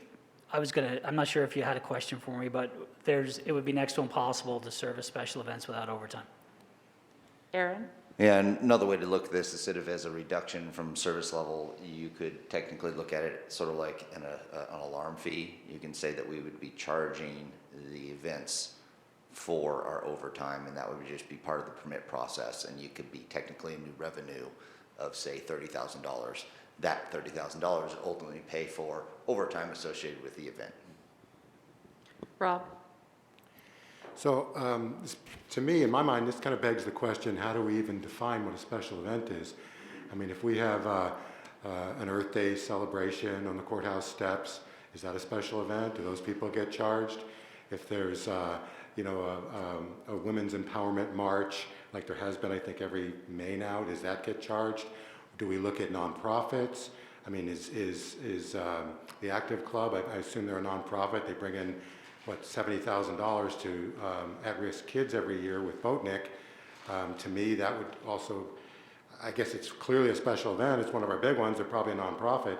So how do we decide, which special events are the ones that get charged? So I actually don't feel, and with now today with all kinds of different spontaneous protests and things of that nature that are going to require a lot of police presence, I mean, there's nobody to charge if there's no organizer. So I just don't like really the nuance involved to decide who gets charged, who is valuable enough to not be charged, et cetera. So I just don't feel that they should be charged at all. I suppose if someone were making a lot of money, in other words, they were not a nonprofit, and it was clearly just a for-profit special event, I might look at that differently. But I would need to know how we could actually ascertain whether or not that's their way of doing business. DJ, then Rick? Yeah, that's a valid point, Rob. Now, Aaron, you started to touch on my question. Is there a mechanism for nonprofits or hosts of the event to supplement public safety? Because, I mean, I'm sitting here thinking, well, our public safety isn't for hire per se. So is there a mechanism that would actually allow some supplement to public safety for presence at special events? So I mean, it's in the city limits presumably, so you'd have to respond to calls. We're talking about a physical security presence here. So to answer Councilor Pell's question and yours, what we would do, you need to try to treat the community and everyone, whether they're in the community or not, equitably. And so picking and choosing would, from a policy perspective, may not be appropriate. So in essence, anyone that requires a permit to have an event within the city, if the event is to the size where it's deemed through our event review committee that additional presence would be needed, that charge would be applicable. Whether they're a profit or nonprofit, it would be associated with the level of service that's required for that event. And then using that mechanism, how would it be determined the amount of presence or otherwise? Yeah, if it's a brand new event, then it's a little more difficult to determine, but it's all based on what activity is going on, what numbers they're anticipating. But with all of our signature events that we have a really good idea of what kind of activity is required, what kind of additional security is needed on their end, what kind of community standpoint presence would need to be there from a public safety perspective. So we have a pretty good idea of the signature events that we have each year. Okay, thanks for that clarification. Given the information that we just received, I'm comfortable with putting it into this line item budget because there's a mechanism and now I'm getting also now into a combination of boxes. We go down to the bottom and there's overtime. This could then effectively be reduced out of my line item budget for overtime or otherwise, but I'm comfortable with this given that information. Rick, then Vanessa? So if we ever had the opportunity where actually we charge somebody for the services for being at an event, or has it always been free?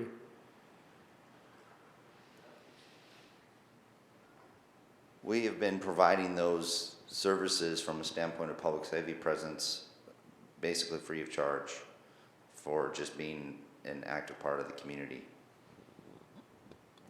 Could we have a memo that just says typical events we have during the year, how many hours and how many man hours are at each event that we have been supplied in the past? I think it would be interesting just to have that concept to see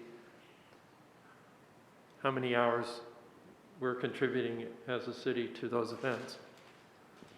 Yeah, if that's something council wants, we can provide you with a memo on that. And it's just a ballpark. You don't need to put a lot of time in it. Is that something that council has an interest in? Yes, DJ, Vanessa, Rick, Valerie? Okay. That would be great. Maybe identify maybe 5 large events or something and give us a feel. Vanessa, then Brian? To touch on that last one, preferably pre-COVID.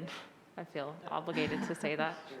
I wanted to respond to your statement, Councillor Pell, about defining special events, and I just want to be clear that a spontaneous mass gathering is significantly different than a planned event with thousands of people that serves alcohol. So I think it is very valuable to have that deterrent body of police officers on the ground. People are less likely to fight and, generally break the rules if they know somebody is watching. So again, it falls into R24 if our community values our tourist nature and our ability to bring people here from other areas and hold these wonderful special events.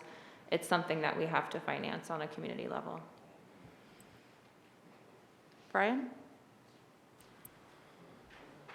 We've had a robust discussion on this line, and I still only see 2, so if we don't get a couple more, let's keep it rolling.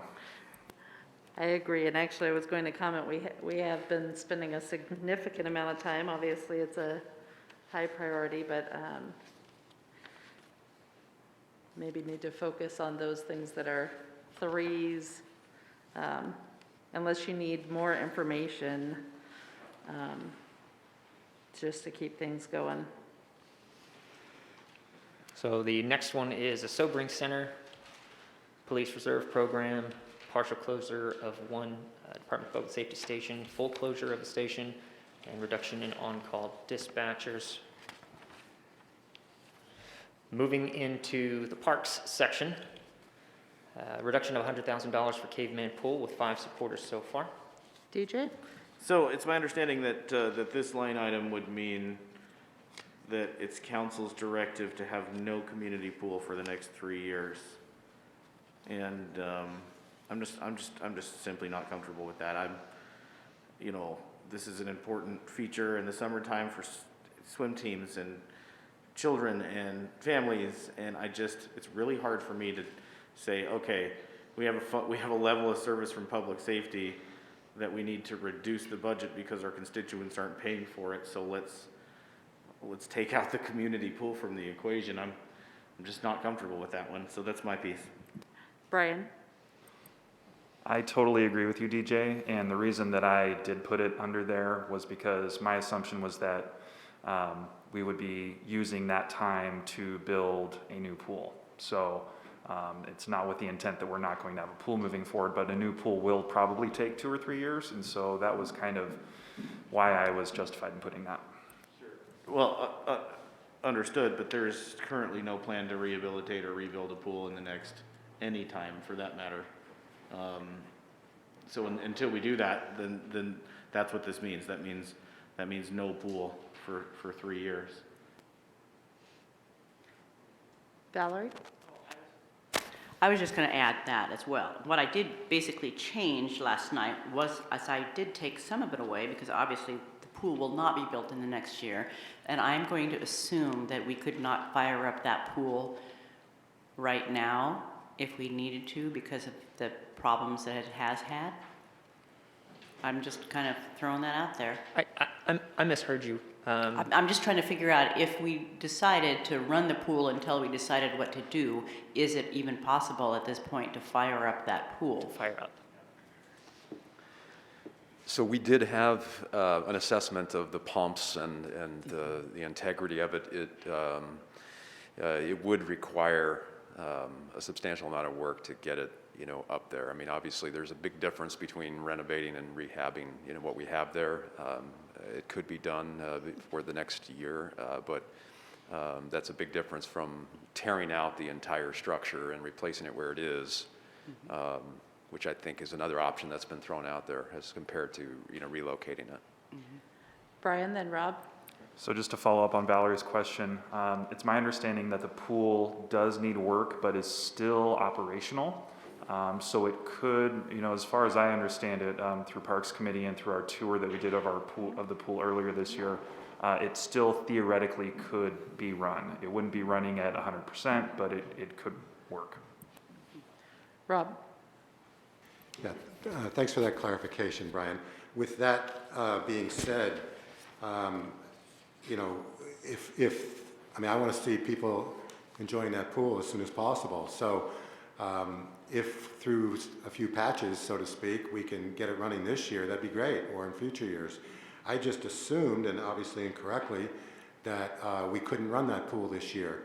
So, but if in fact we can have kids swimming in the pool this summer, I'm definitely going to keep that, I'm going to remove my support for the $100,000 cut.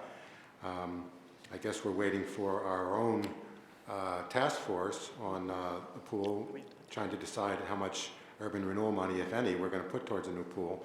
But if we can get this thing running, absolutely, I'm going to remove my support for cutting the 100,000. So with that, there's still a majority supporting this reduction. So unless someone else wanted to change their mind, it's, Do we need more information on the pool? Vanessa, Brian? Yeah, I'm really sorry. I had to use the restroom right in the middle of this conversation. So just so that I'm clear, the pool is operable and this $100,000 is the annual like operating and maintenance costs for that. So if the pandemic ceased immediately, this pool could be open this year potentially? Okay. I think I would be comfortable with removing mine as well, with that knowledge. I had the understanding that the pool was kind of defunct and unable to operate, so I would remove my 100,000. It's anticipated that it will take dollars in excess of $100,000. That's sort of just the cost of operating and maintaining it on a regular basis. But to get it up to where it is operational, yes, we can have it ready for the summer, but there are some additional costs associated with that. So, Brian, then Rob? It'd probably be good for us to know what those costs are. And I'll go ahead and remove 100,000 from mine too. I was under the assumption that COVID might scuttle the pool for this year as well, so that was another factor in my decision. But you know, if the vaccines roll out and we get back to normal, maybe we can have an open pool this year. Rob, then DJ? Maybe it's not as simple, or maybe it is really simple. So last year we would have saved that 100,000 because the pool wasn't open, right? So we have 100,000 extra that we could put towards repairing it to get it up and running, I would think. So that's just another thought. And I just would have to wonder if we can do this for within that 100,000 that we saved this year. Why would anyone want to close the pool? I just can't understand why anyone would want to close it and save money in that way. DJ? So that's an excellent point. Rob wanted to bring it up. We saved money last year. It's kind of starting to look like we're going to be saving money this year on those operating costs. So maybe that'll make up. But it's sounding like there's some favor here to workshop this pool kind of as a separate item. I think council's ready to have that discussion. So I think let's just put it in the hopper. Mm-hmm. I do that. Yes. I'm seeing support for that, Valerie. Yeah, Joel. Okay. Did you have something, Aaron? Okay. Let's talk about the pool some more another day and move on to parked vehicles. extended replacement of scheduled parked vehicle. The $20,000, 6 all with the same amounts. Next is Freeze Municipal Service Worker, which would have a benefit of $69,149. This is the same conversation about the 0.5 FTE. I'll go ahead and amend. Which increases that to 69. Next is the recreation program with some varying amounts. Parking. Oh, I'm I sorry. have a question about the recreation program. Could you explain to us what is being offered through the recreation program right now?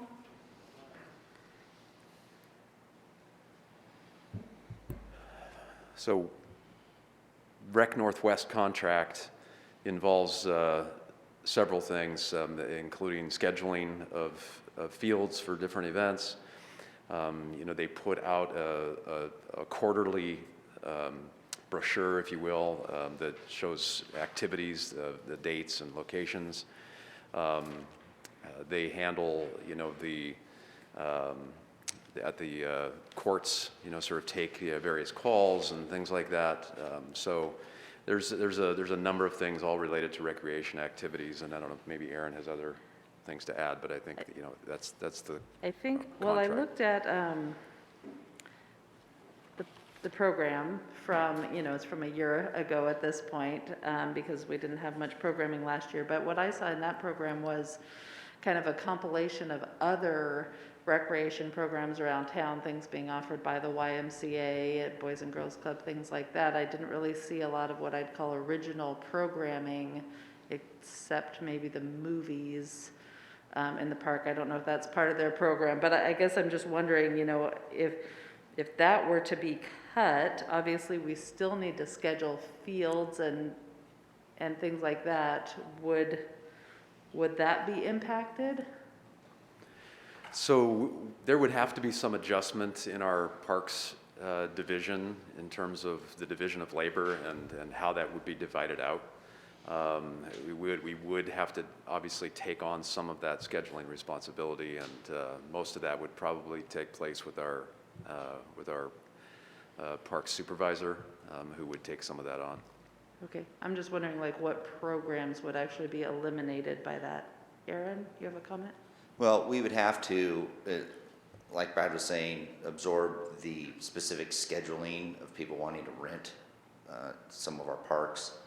Some of the things that the coordinated effort wouldn't be as, maybe, we wouldn't be on it as much with the coordinated effort of other activities. Like you said, there's some things that we just coordinate with, say, the tennis club or whatever, to have tennis lessons and that kind of thing. There's the Sunday parkways that they've been pretty much heading up, and then the movies in the park, which they've really assisted on. Some of those things might be impacted from that standpoint, and just the standpoint of the small amount of recreation activities that we actually do may need to be curtailed. But we'd have to try to continue to do the scheduling so people could still use the parks. Brian, then Vanessa? I think based on what you said and how you described, your assessment of that program, that's why I came in at a 50% cut, so it still has resources there for them to take care of the more essential functions of that program, and then the ones that are a little bit less of a priority can just kind of float away, and I would advocate for maybe another counselor to pick up on that, since there's already 3 on there. Vanessa? Do our Parks Division have the necessary infrastructure to absorb managing the facility rentals? So ultimately, we would want to try to bolster potentially our software systems to see if we can try to get them more automated. And then if something was to occur like 50%, we'd maybe need to look at either continuing our contract with Recreation Northwest, but reduce the contract services to where they're just helping coordinate the usage of the park, or we look at a part-time FTE to try to do that with the remaining revenues. But right now, it would be difficult for me, unless Brad has to say, I don't think we really have the bandwidth at the moment to take that on without some kind of injection of something or changing in the way we're currently doing it. Thank you. DJ? It's my understanding that Rec Northwest actually does quite a bit. At this point, I don't even think we've really gotten to the spirit of what all they do. It's my opinion that parks, the answer to that question would be as delicately as possible. I don't think parks could handle that currently with the way they're structured. It would take a appreciable restructuring, new employees, more PERS, et cetera, would be what I would guess. However, that being said, it seems like there is some favor for some information, or hey, can we get our eyes on the contract? Can we itemize the services that they provide so we can make an informed decision? I'm aware of what they do in this community, and that's why I didn't put it on that line.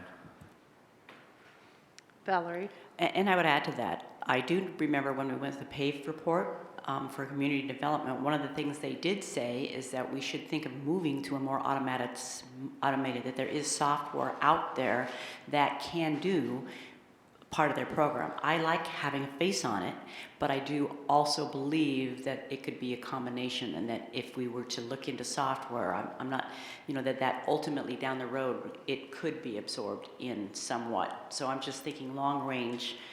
Yes, I wouldn't want to stop it right now, but I think gathering more information on exactly what they do and what software could perhaps reduce that would be worth All right. pursuing. Is there council support for giving more information about this line item? I'm seeing yes. Brian, Rob, DJ, Valerie, Joel, Rick. Thank you. Parking lot sweeping?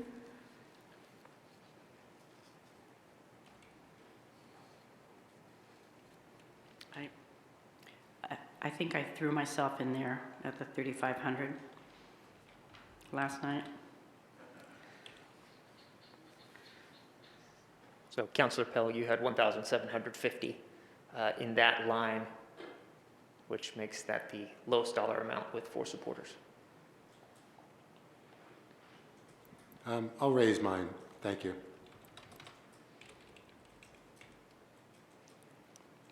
Okay. Next is landscaping, $50,000, 2 supporters. Let's go back, sorry. Oh, I'm sorry. Parking lot sweeping. So this is city parking lots, all parking lots, parking lots, et cetera. We talk a lot about deferred maintenance in parks.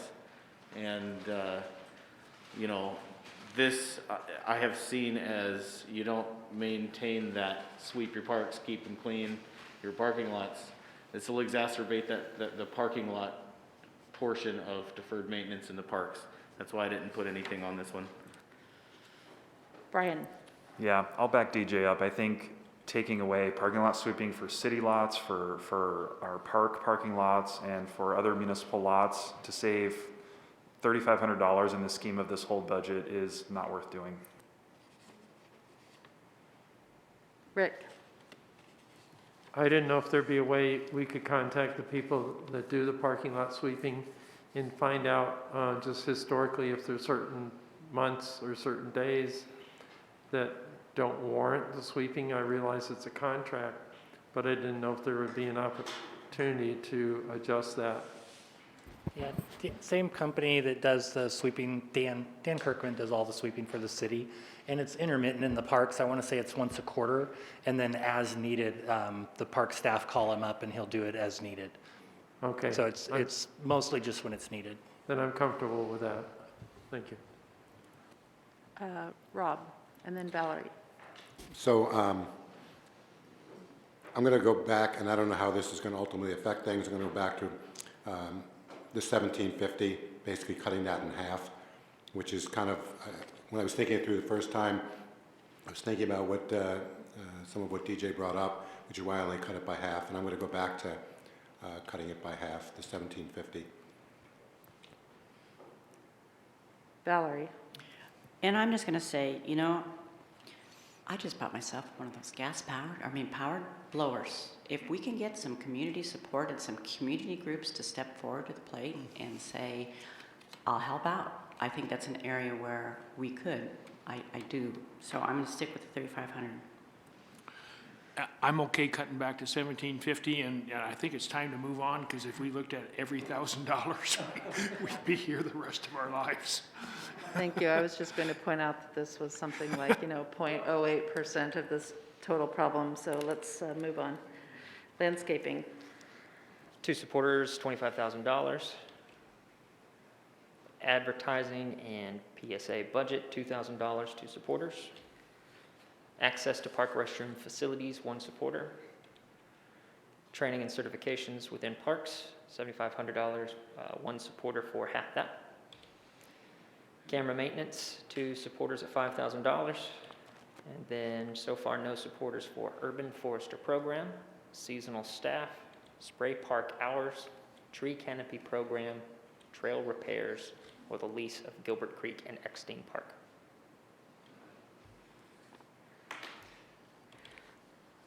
Under other community development programs, downtown services, $65,000. That has now gone down to 3 supporters. So on that discussion, I'm a little unclear, but I think I know what I'm talking about, but maybe not. We have 2 places where we provide the similar services, one on the north end of town and one downtown. And this would look at eliminating the downtown services. I would propose changing that just to go from 2 places to 1. Either place would work.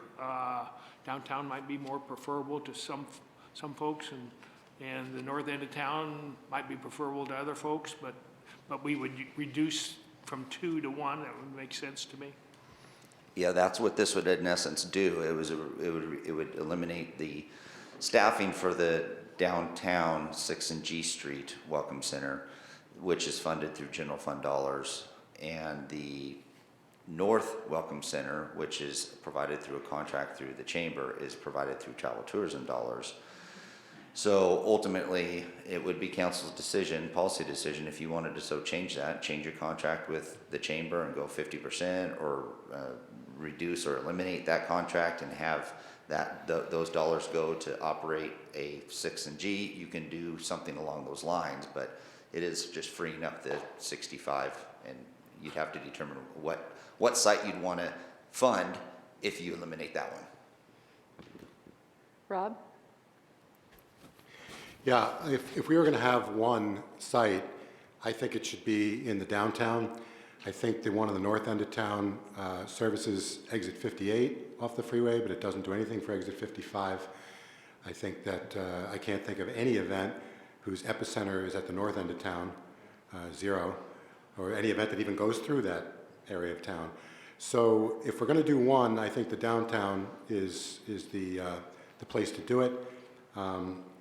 Right now, again, I would vote to keep them both open, but if I was going to reduce funding by the $72,000 that the uptown one is now getting, I would put those tourism dollars right smack dab in the middle of our downtown.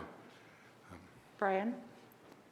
Adam, can we, on that line, would we be able to fund that line from tourism as opposed to general fund? So this $65,000 was somewhat tied to also the services that John Bowen was providing to the downtown merchants. That contract in the past got a portion of tourism restricted dollars and then got $65,000 of the discretionary portion. It was from lodging tax, but it wasn't specifically for tourism. So not to answer your question, that this portion in the past has not been funded by tourism restricted dollars. So if you were to take if you took the flexible general fund tourist dollars and utilize this as a reduction to save in the gap, and then said, let's take tourism dollars and add it to that, we would then need to look at additional tourism reduction in tourism to whatever that dollar amount is. And that could be the north end, it could be whatever. But wouldn't that be mitigated with the lodging tax increase?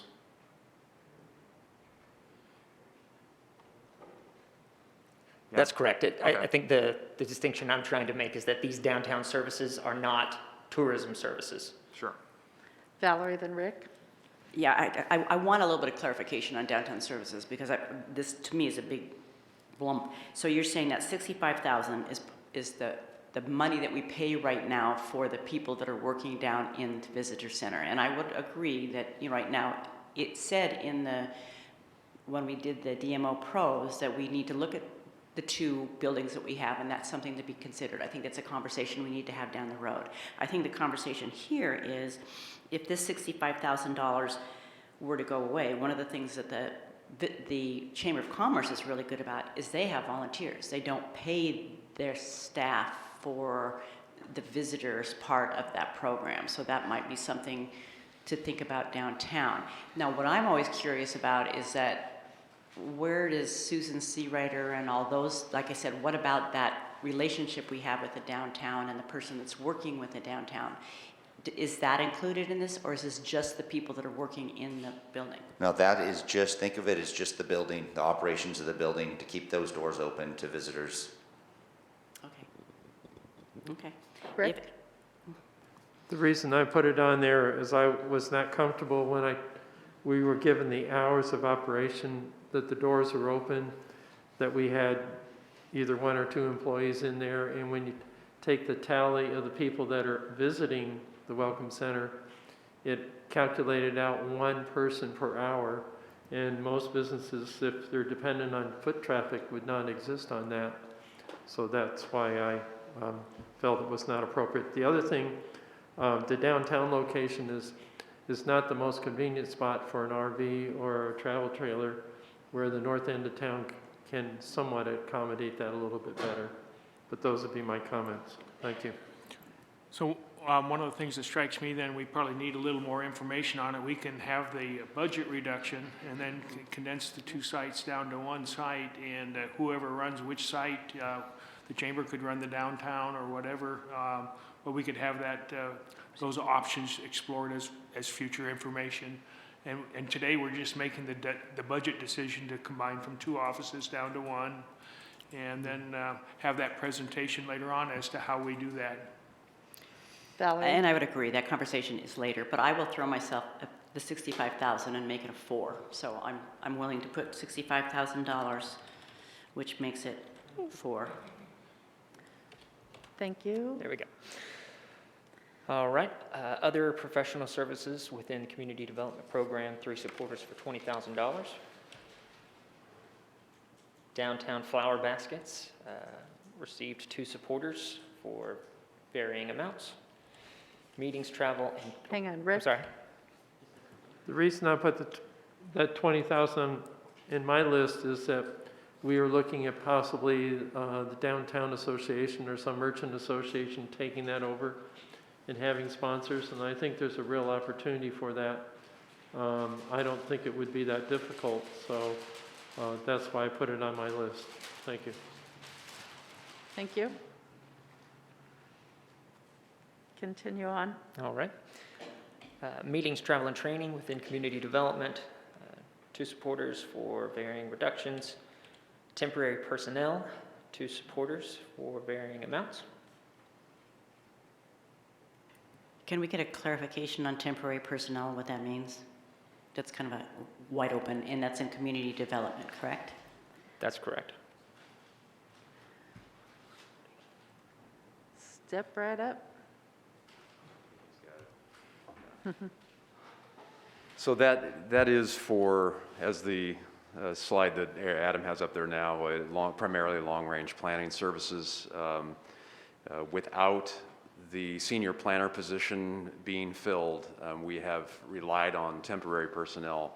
And that primarily involves a lot of long-range plan, things like comprehensive plan amendments, like the scenic resources one that you had recently, as well as code amendments like the floodplain ordinance and the certified local government for the HBSC. We have used the temporary position to help kind of work on those. And my question is, if we have a full staff, which you replace the senior planner and the other planner, would that, if with those positions being filled, which are in the budget, am I correct? Then that would make this a possibility. That is correct. Thank you. So I'm going to add my 35,000 there.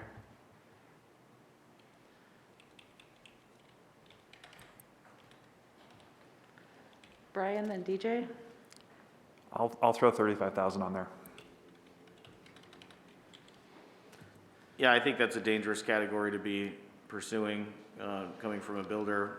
The planning department is short 3 people, and this is going to cut them off at the knees to not have their ability to have contracted planning services.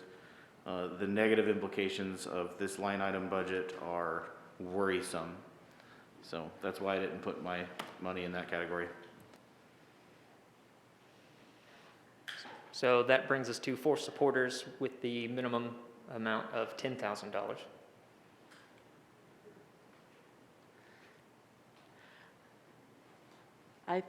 Vanessa? Yeah, to follow up with what Councilor Fazer had said, kneecapping is probably the perfect adjective for this, because we already know that community development is struggling with their amount of personnel and the workload that they have. I would like to remind the council that this community is experiencing a housing crisis, and if we are not able to adequately manage long-term, specifically the building of our community, that could further exacerbate that. Brian? I'll adjust mine at 10,000.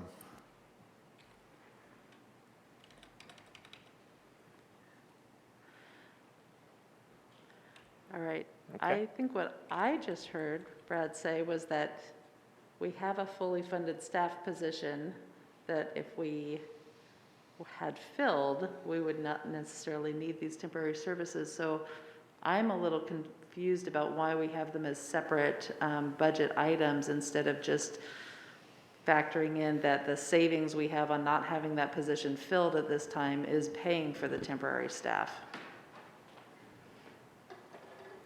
Brad or Aaron?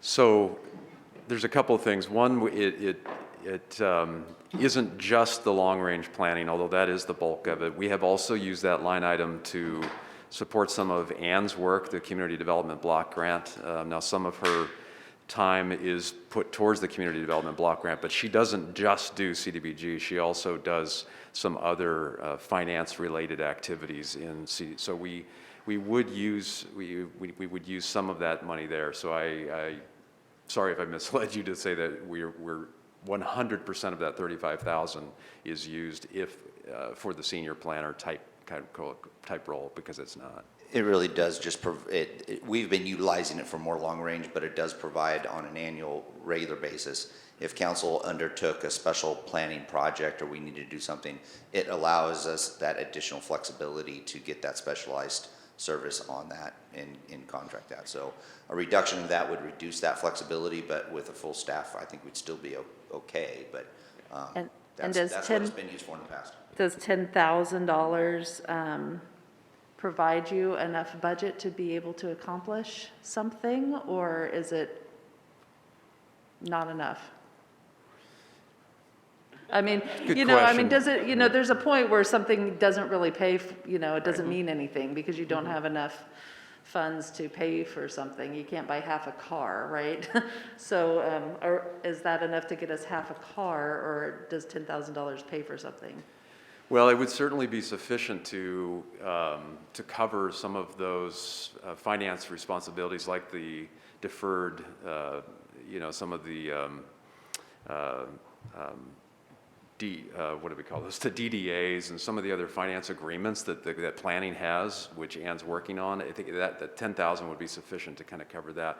If there was a special project that came up that, you know, either council initiated or the planning commission initiated, you know, that obviously has that's an unknown. I mean, the amount of hours depends on really the type of project that was assigned. Okay, thank you, Brian. Yeah. And just to be clear, that 10,000 is the cut, which would leave 25,000. So it's not, he wouldn't be having 10,000 remaining, he'd have 25,000 remaining. Right, Valerie? Thank you for that, and I do get it, and I do understand all of it, but does this part cover RV COG? Because don't we also have a contract with RV COG, and don't they step in also to help us with planning? So if we do need helping planning, because I do know that Ryan Nolan has stepped in many times and is involved with many things, and that is totally separate from this, am I correct? No, That does not come out of this money, or how does that work? Yeah, well, we have been using this line item to pay for Ryan's time. You have been, okay. Well, I will go with 10,000 if that, you know, I just think that there's something, if we get up to speed and we get all the people in place, that we would, you know, but I want something to be there if we need to. Right, and as was mentioned, filling the senior and principal planner would eliminate the need for using RV COG's contract services for planning. Okay, I think I'm seeing support for 4 people at the $10,000 level, so we can move on.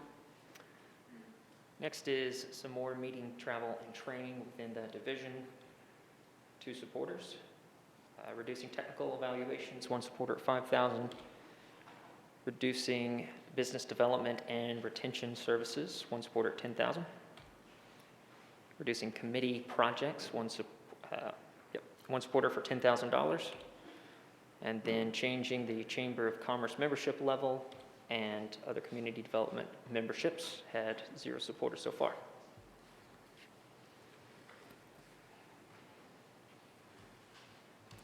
Moving into the internal service funds, most of these being the Administrative Services Fund. First one is freeze land acquisition, 6 supporters for a benefit to the general fund of $34,396. Reducing meeting, travel, and training, 5 total supporters, with the minimum being 3,000. Which would leave the consensus, or the agreement, at 3,000 for that line item. GP Now newsletter and public relations production for supporters for $36,000 benefit to the general fund. DJ, then Rick. Does this manifest itself as a loss of that position? Yeah, that really represents our information coordinator position, and it may be not stating it truly enough when you just GP Now newsletter. That's just a small portion. That would eliminate, say, for instance, Parks Advisory Committee or HB or Housing wanting to get special information out to push a certain item. We go to that information officer to do that. We went from a few press releases a quarter to dozens of press releases a quarter to get our information out. It would eliminate the posting to social media accounts and community outreach and special projects. The request to have the postcard developed was done through the information coordinator, and the look and feel of it would have been different than if we would have done it internally, which would have been either myself and or Karen or Julie or someone from my office putting that together. So it's GP Now is just a small portion of it. It really is your outreach to the community, and when you're wanting to get information out to the public, it would be a reduction in how we can do that. Sure, so thanks for that. I see great value in the position of information coordinator. This is something that council has been desperately desiring. As you mentioned, there's committees, Housing Advisory, Parks Advisory, they want to get more information out there. This is information about passing a public safety levy. This is management of social media accounts. This is training on social media accounts. This is far bigger, and I don't think we currently utilize that position as much as we can. I've heard asks, like I said, from committees or otherwise. I think that there is great value in this position, and that's why I decided not to put it on the cuts. Rick, then Brian. The reason I did not include that is I felt getting information out to the public is important. But I was wondering, is there, I want to say, a less expensive way of doing it if we were to, say, for instance, use 2 full-size pages in the Courier? What would cost would that be? The only disadvantage that a lot of people don't receive the Courier. So that was my hesitation there. I didn't know if there's a less expensive way of doing what we're doing just in that aspect. So the GP Now, again, is just one of the multiple legs to this sofa. This is a drastic reduction in the city's capacity to disseminate information to the public. Brian, then Valerie. I wholeheartedly disagree with you, DJ. I think that this position has not been of value to the city. I think that we have the media in the room to report on what's happening at the city. I think the city has not done a good job of engaging the public through making our meetings as accessible as possible. And I think that there's things that we can do that don't involve this position and having our own internal newspaper, namely having the insert in the water bill like we used to have. Went to every customer. It got the information out that we needed. We didn't need another position to do it, and we didn't have to print a newspaper. So I'm totally against this. Valerie. Well, it was my understanding at 36,000, there's no way that could be a position because Steve's position, as he was hired on, replaced a position. So I never looked at it as a taking away of his position. And I will say that our media presence and a lot of the presence that I think is important, he has done an excellent job of getting out there, and I would agree. Why I did put my mind there is that I also question the need to do a full-blown newspaper. I've always said that we need to get out there more. I totally believe in all of the great thing he's done on media to get ourselves visible. I do think that position needs to be there, but I am to the point where I would consider changing the newspaper up and maybe not making it as full-blown, and that's the only thing. But I did not put it there as a means by which to get rid of that position, because I do believe in the need for that position. I would love to see more cooperation with the newspaper in getting more of our story told through the Courier in having a spot in the Courier to give council positions and get more information out there. So I'd like to look at it through a different lens, but I do think that position is valid. I just think that doing and moving to a whole new newspaper was a knee-jerk reaction, personally. Vanessa, then DJ? I'll say the feedback that I've received from constituents is that the GP Now newspaper is very unpopular. I have heard negative feedback from the community on that. And from the data provided from this position in question, I'm showing that there was no ad spend in December on Facebook. Looking at this holistically, when you buy a cell phone, Facebook is already installed on the phone. It's one of the easiest ways to reach people. And we had an annual community planning forum for goals for the community in the month of December, and that wasn't disseminated widely on that application is unsatisfactory in my opinion. So I don't believe that this is being utilized in the way that it can to reach people where they are. DJ, then Joel? Oh, I've already spoke. I think it's fair to. Joel? Well, I'm okay either way on the newspaper, if we can be more efficient by doing that. The other thing, though, that in terms of the position, I kind of agree with Valerie. I don't, in my mind, it wasn't the position. As a city gets into more and more things that are somewhat controversial, little things like well, they're not little things. I guess you get in trouble if you say that, but. Don't use the term small potatoes. Yeah, we don't want, I mean, because everything is important to everybody, but like the trees on Washington Boulevard, where we're doing a survey now. And that takes staff time. And so the larger the city gets, the more staff time it takes, and pretty soon you have a public works director that is not doing public works, he's doing surveys.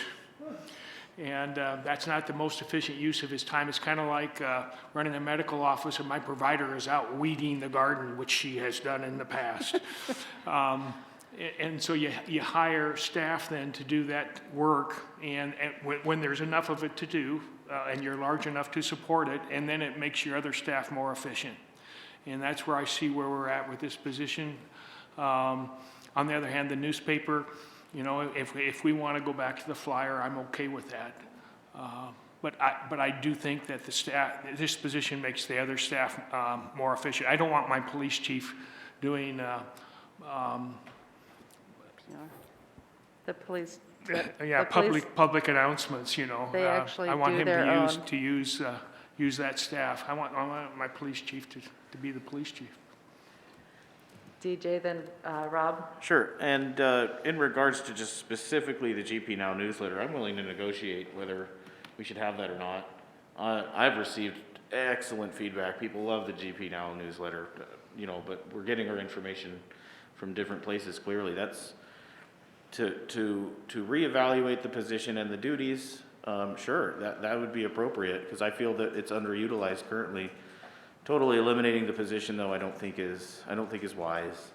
One thing that I didn't mention in the first, which is new information, so if you'll afford that to me, is hamstringing administration. So understanding that administration worked with 3 office presence that went down to 2 to create the information coordination position to manage social media accounts and et cetera. Eliminating this position will, in my opinion, effectually hamstring administration in some respects. So I see great value in this position, and it's my understanding that this does interpret as eliminating that position. So if there's any counselors here that want to see that position change, I would advise taking those numbers down. And Thank you. Mayor, if I can add some clarification to the statement that Councilor Fazer just stated.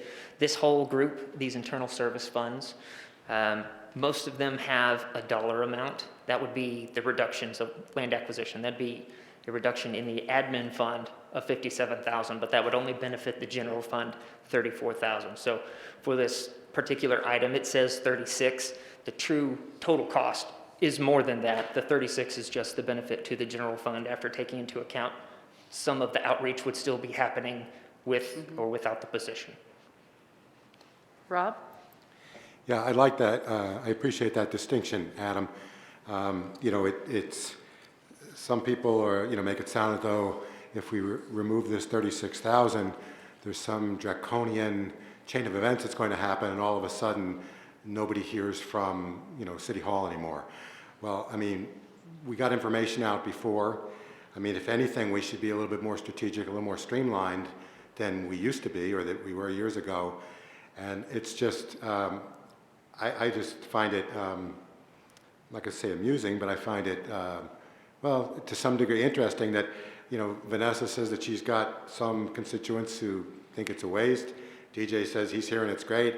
I know I got a call from somebody the other day who lives up on Sinclair.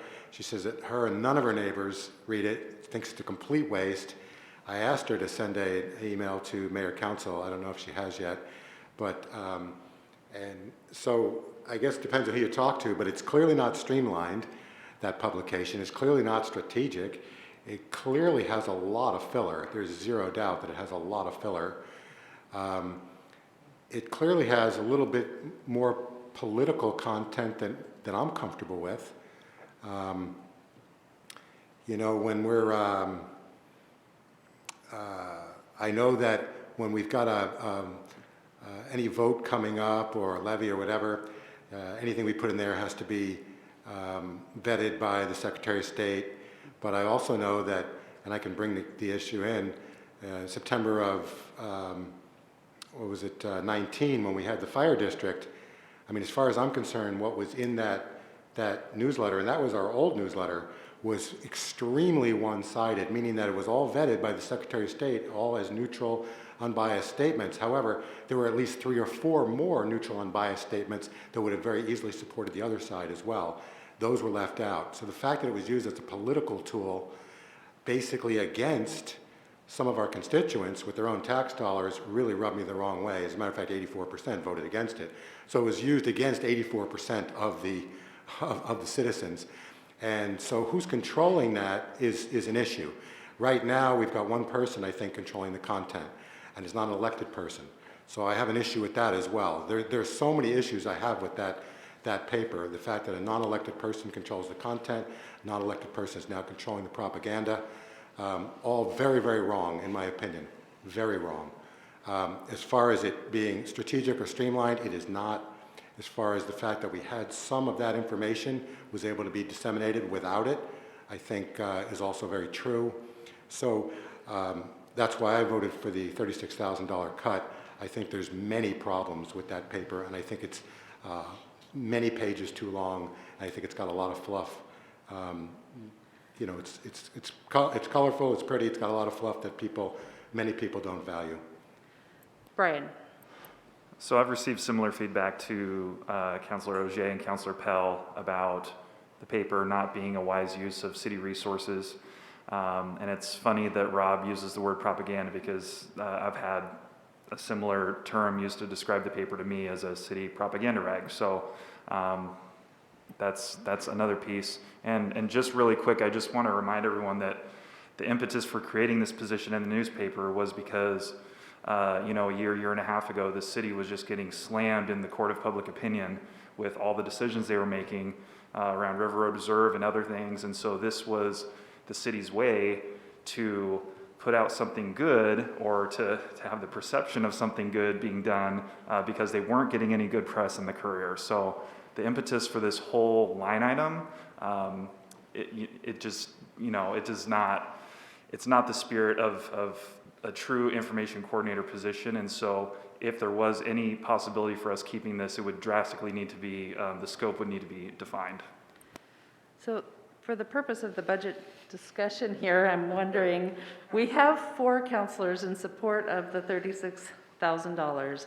I'm hearing that some other counselors may also be in addition to just cutting the newsletter. I'm wondering if you want more information on the cost of the newsletter and how it's divided among different departments, whether that would be useful information, or should we just move on with the idea that we already have 4? DJ? Sure, yeah, thanks. That's actually the next thing that I was gonna try to suggest. If we could get to a ground where we agree that the position is appropriate, but we want to renegotiate the duties of the position and how to properly allocate those resources, which it sounds to me would include looking back into the GP Now newsletter, then I think that's pertinent to have an item, hey, do we want the GP Now newspaper? I'm hearing kind of a lot of no's. There's some support for that. Then I think we should look at that. I think we should be looking at, okay, do we see value in the information coordinator position? Yes or no? Okay. Then it's also, if it is yes, then line item or discussion otherwise for those succinct duties, including but not limited to the newspaper. We've asked for a memo on a couple other items. Is there interest in a memo outlining the duties and costs associated with our public outreach? Rick, Joel, yes? Sure. DJ, Vanessa, yes. Okay, if we could get some more information on that, and then we'll also just leave it at the 36 with the 4 for now, and let's move on. Next, we have the freeze the part-time personnel tech with 4 supporters for the $22,868 benefit to the general fund. Sarah, I would add my name to that one. All right, bumped up to 5. I just had a comment on the personnel tech. That can cost you a lot of money not to have an operational personnel tech in terms of grievances, union management, people getting their paychecks. I mean, there's just a bunch of stuff there. I'm not sure what this position does, so I would like some information on what it does and how it supports the rest of the managers. I don't want a $100,000 salary position doing what a $35,000 personnel clerk should do for them, because it's not the most efficient use of time. So I just need some more information. Adam? That additional information is that this is the part-time personnel tech. There are 2 personnel tech positions in HR that are currently filled. This part-time tech is currently unfilled. They've done some shifting of responsibilities and some training there, and that item was recommended by staff as definitely doable. But the grievances and things that you're talking about, that's not what this position works on. Well, then add mine to that then. Vanessa? I wanted some clarification on this because on our worksheet it says freeze, but under the service level explanation on the worksheet it says reduce.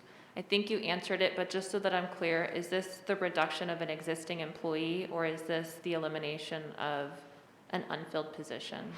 The unfilled position. Thank you. Yeah, put me in there too. Let's get some unanimity on the board. Yes. Woo. Meetings and travel. Meetings and travel, this is related to HR with 4 supporters for at least $1,300. Rick? You can add me in for 1,300, it'll help balance out my account. Is that a donation? All right. Seeing fairly widespread support then for 1,300. Next is PAVE committee projects, 3 supporters for at least $25,000. Next was council memberships, 3 supporters for at least $1,500. Sir? Yeah, Rick and then Valerie. Can we go back one? On the PAVE committee projects, we've been doing a lot of PAVE committee. evaluations over the years, and I felt we've actually covered every department, I think, over the last 10 years. And I thought if we need to take a vacation from that for a while, that would be an easy way to come up with that amount, and that's why I voted for it. Valerie? And I would just add, I think there's a lot of things in each one of those PAVE committee reports that we haven't even touched on because we looked at them and there were so many things on there that we could only tackle a few.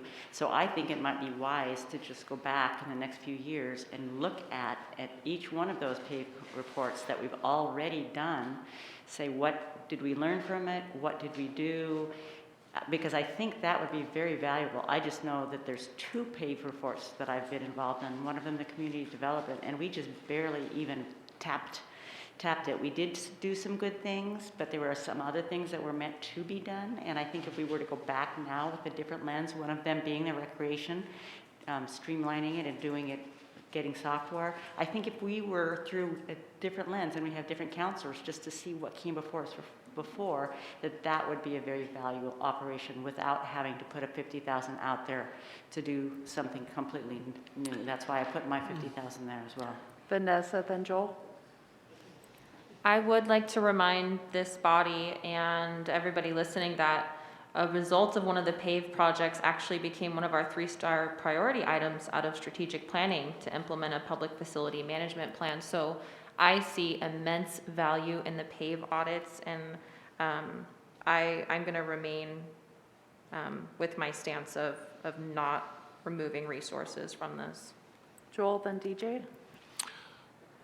Well, I agree with all the comments being said, and so Vanessa, I would agree with what you said. I also agree with what Valerie said, that in the past audits, we haven't really taken full advantage of those. And I'm not saying that this would be for all of eternity, we don't have a paved audit. I think there's also some other ways and some other tools we can use to get at some things, or we could charter a pave audit if there's one particular subject that we think, or department that we think needs it. But at this point in time, I think the program probably could take a break because it's been a good job that people have done in the past. And we have some results that we really haven't implemented very successfully, I think. So I'd like to change my 50 to 50,000 there, and what Vanessa says is true. DJ? So, thank you for that reminder. That's very important. Val, though, like, that's a really good point. There's a lot of information out there from consultants that we've spent a lot of money to get. It's my understanding that 50,000 typically does 2 annual audits. Depends on what size. You know, public safety, when we first did one back in 2014, it was like $135,000, $165,000. So it all depends on the breadth of the department and the actual focus that council is wanting to look into. Okay, so I want to see both things happen. I would love to spend some time and effort reevaluating former PAVE reports, but I would also like to honor that 3-star item through a PAVE report. And so I'm curious about what an anticipated cost for that specific PAVE report be, and maybe just doing one this year, but really having a focus on evaluating past reports.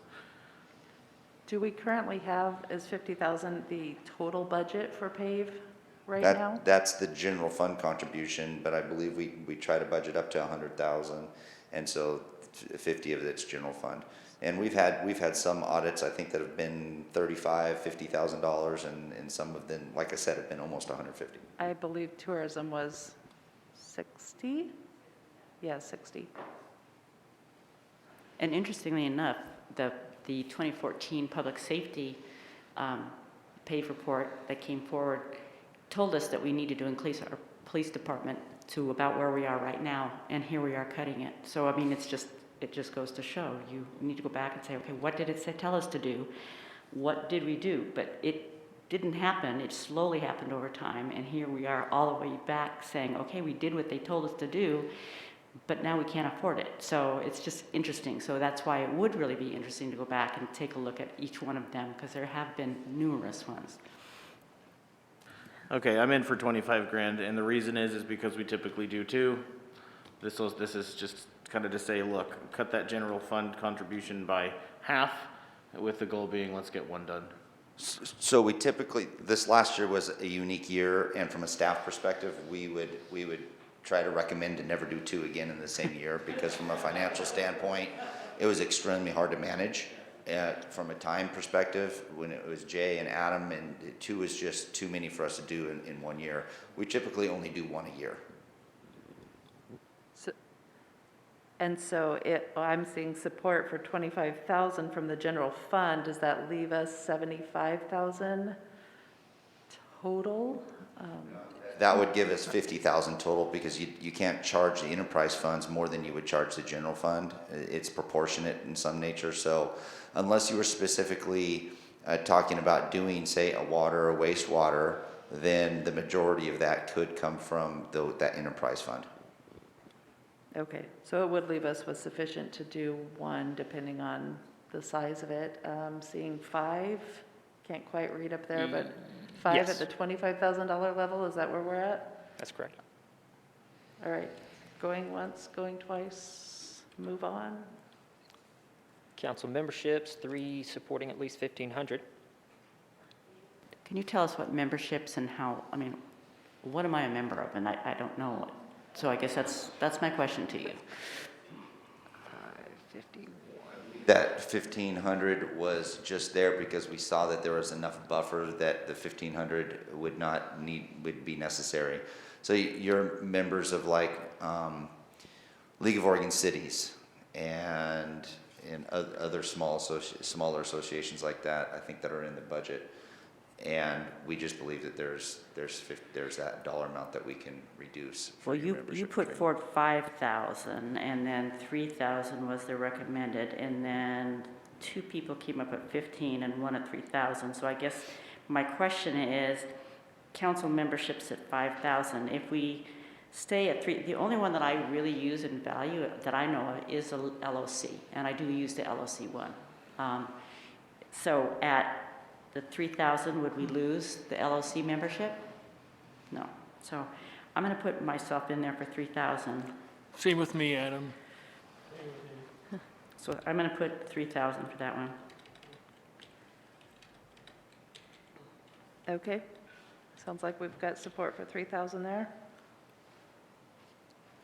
We had 2 at 1,500, Councilor De La Grange and Okay. Councilor Pell. Rob and Brian? I'll raise mine to 3,000. Thank you. Brian? The pressure's on 3. Okay. Next is council training with 4 supporters at least 2,700. And I think that we probably need to put some in mind. If it was that a staff recommendation at 5,400, or is that the total budget? The total budget is 9,000. The benefit to the general fund is 54, and that made it as a staff suggestion at all 3 levels. 54 would be fine with me. What, same question as the last category, what is that? Council training?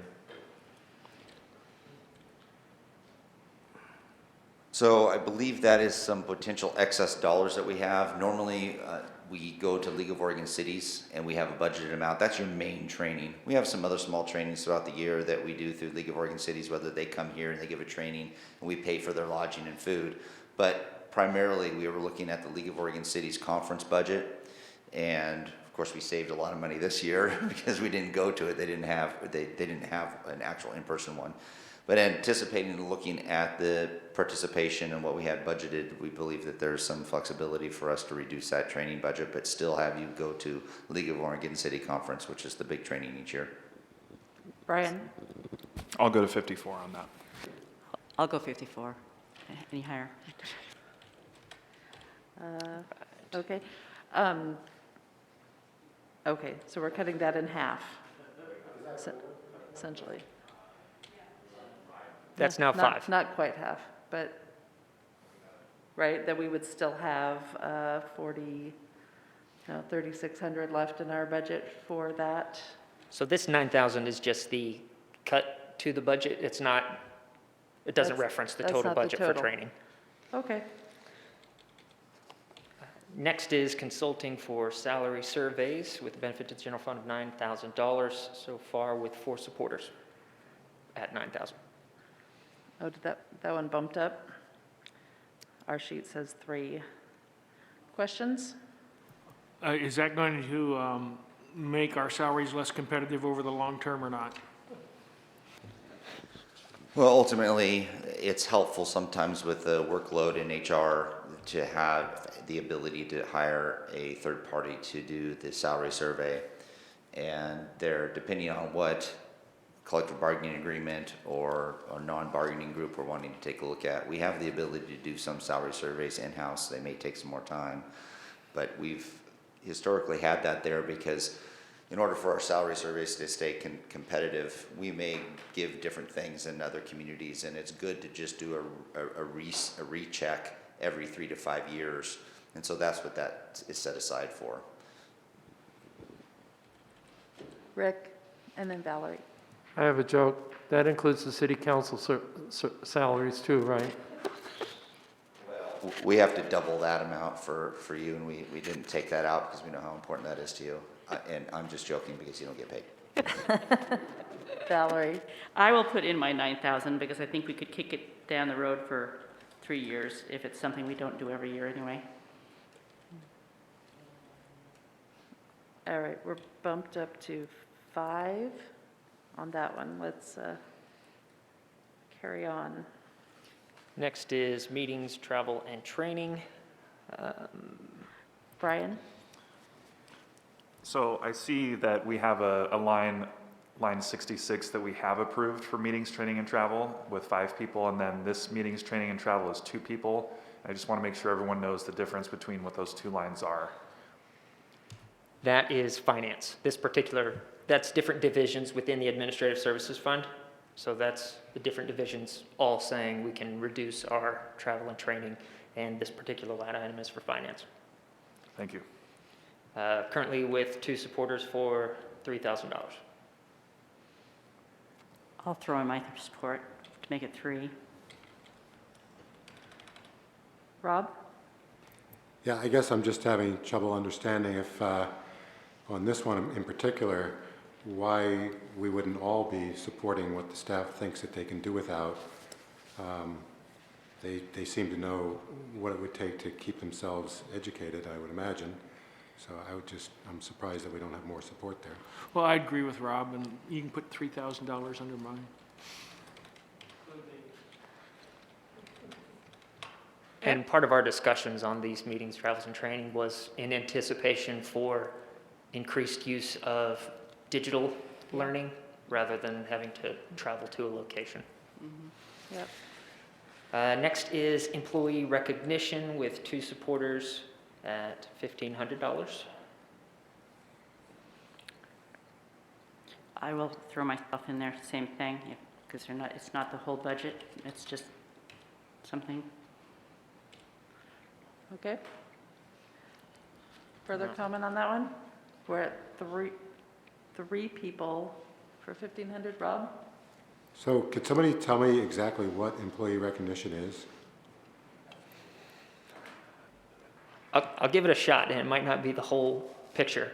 Employee recognition, whenever people reach certain milestones, they might get a commemorative low dollar item. And the dollar amounts on those awards to employees they're set low so that we're not unfairly paying one employee extra. Just anybody who reaches, I don't know the levels, but like 5, 10, and 20, 25, they get a little something for their extended service. So does this line item also include things like the employee recognition dinner that we do and a couple of other items like that? So, and also employee recognition probably includes the iValue program where we provide them So we have a recognition program for employees that exemplify the values within our organization. And each time someone is identified as doing something that exemplifies our behaviors that are in our evaluations or the values that are within our organization, we recognize them and thank them for that. We provide them with a gift card $5 for a coffee, saying thank you for doing what you're doing and helping build community. And then we also have our annual employee recognition dinner. Council's gone to that in the past, and it's an opportunity for us to thank the employees for the services that they do, along with a couple of other minor things. I don't know, I looked over at Julie because she has a lot to do with it also. So that pretty much covers it. And this is for the entire organization, not just one division, right? The way that it's, That's correct. Bring it It's play just, here. employee recognition is paid for out of the HR budget. okay. Which is within the I'm admin just fund. seeing support from 3 right now, so I guess we can move on. All right. Next is recruiting with one supporter at $9,000. And then grant research assistant, safety supplies, employee newsletter, and other professional services and IT services.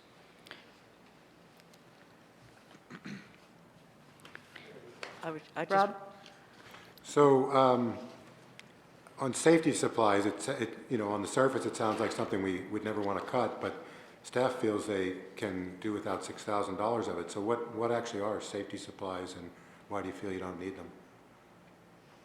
Because I'd like to support the cut if we really don't need it.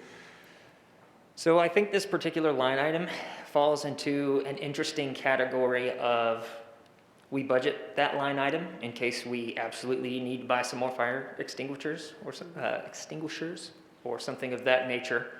However, we don't spend that every year. So by cutting this, we're just limiting the options of either that or maybe requiring some more planning and anticipation for when we need to replace things. And Jason, please. I can actually speak from experience. This is also where HR reserves money if we have an ergonomic issue in an office, where they will help the department contribute to that project, whether it's a new desk or a new seat. They don't pay for it all, but it's just to help out with that. Yeah, and this is preventative. It makes a big difference, we believe, because it helps keep some of our costs down from a medical perspective. But again, we're talking about hard issues, and so this was something that we brought forward as a potential.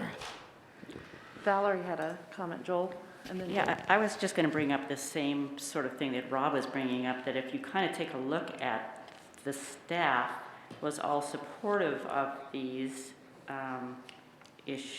bringing these forward, and they are all reductions. The $9,000 for recruiting, the $6,000 for safety, the $480 for employee newsletter, the $1,200.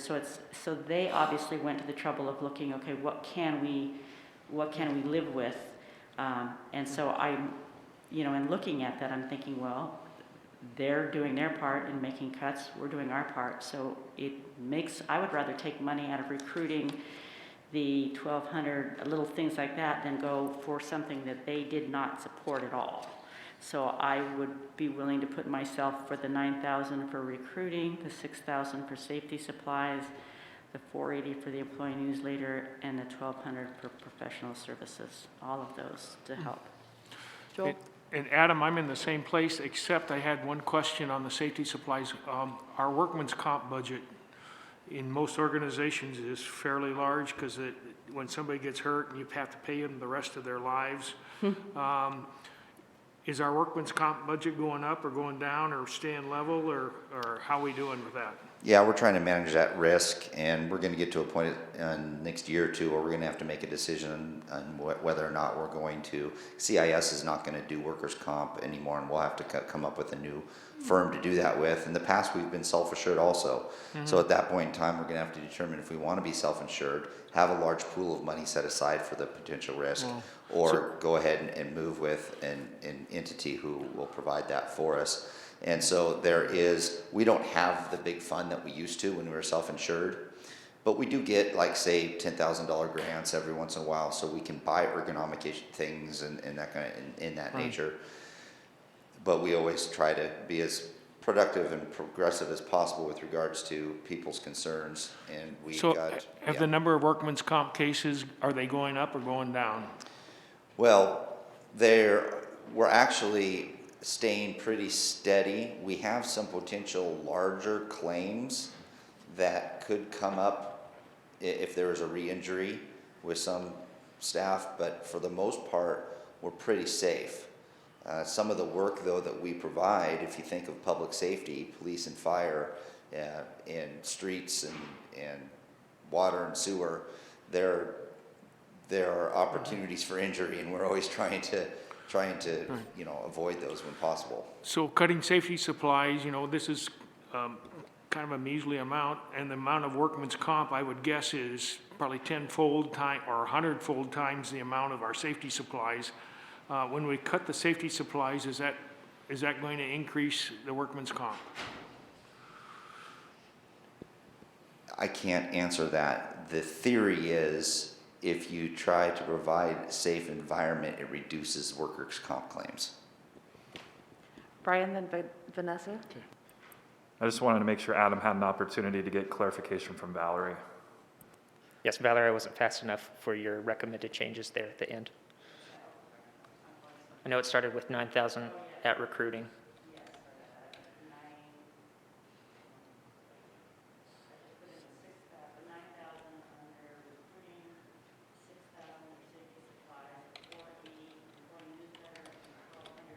Services, sorry. So I just went down the staff recommendation for those. And I just think that if the staff put it forth, that they went through and thought it through. Thank you. And thank you. Vanessa? I've heard two counselors say that staff are supportive of these numbers, and I would just like to offer some perspective here that I don't think supportive is the correct term for the decisions, these very difficult decisions that staff had to make. With this budget deficit that we are working through, I think the staff is choosing between getting an oil change or changing the bulb tires on their vehicle. So I think it's really important to keep that in mind. And I would agree, but I also am worrisome when we're digging into the $900,000 that they feel they can't give up. And if this is what they can give up, I'm more supportive of trying to make sure I follow those, so. All right, is there any additional support for adding in these staff recommendations? They were things that were all selected by staff at the $1 million level. Otherwise, we've got just one or two, and we need to move on. Okay, I think, what are we at there, Adam? 1.7? 1.75 million. Okay. So we've been through the list here. Did we want to talk about some of these options at the bottom? Yes? Okay. Valerie? I have a question on the bottom, on the 500,000. How much were we paying rent? How much is public safety paying rent originally when they were renting through the courthouse? It was about $86,000 a year, give or take. Okay, so basically our rent went from $86,000 to now where we're going to be paying $500,000 basically for the building. That's the cost. That's how much we're paying for the price of the new public safety building. Am I correct? Until the debt service is paid off. Until the debt service is paid off. So that's why that is a big expense, I think, that our public safety has taken on that I would like to see come out of the Rogue River Reserve funds, because it is a capital project. And I believe strongly that you should take the money that will come back through the general fund, because that's where that's what Rogue River Reserve was purchased out of the general fund, that it makes sense for our constituents that we take that money from the Rogue River Reserve and invest it in one of our assets and not necessarily use it as an operating cost. And that's why I am in support of putting it in and taking it out of the Rogue River funds, and then at some point making a plan down the road for 3 years from now as to how to deal with it. Adam? Just to add another option to the River Road Reserve funds, if that's what council wanted to move forward with, is we do have the option of taking $1.5 million and dividing it by 3 for the term of the levy and paying what is essentially $500,000 a year. So that's what this Yes. option is basically. Yes, and that's... Another option would be to keep that $1.5 million to reduce the principal on the loan in 5 or 6 years when we can refinance the public safety loan, which would reduce the total debt amount and therefore reduce interest payments going forward. The reason I bring that up is because if we do use the $1.5 million over 3 years, as soon as this levy is over, we're jumping right back up to the 500,000. So I don't make that as a recommendation, just as another option that I've considered relating to River Road Reserve funds and the debt service on the public safety station. Rick? So I like what Valerie said, and like Adam, I like what you said also. I'd like to reduce my amount from 500,000 to 250,000. Because then if you move that 250,000 over there, we've met our $2 million, if that's our total amount we're looking for. But the other thing is 250,000 paid over 3 years is 750, and then save that other amount to refinance at a later date. That would be my proposal. Vanessa? To be very clear, we do not have these funds yet, so this is kind of, speculative conversation at this point. And I understand that the potential for these funds to be received are already earmarked, is that correct? That's correct, and there's a column detailing the projects that those funds are currently allotted for on the last handout I gave you of general fund resources in the LB Projects Fund.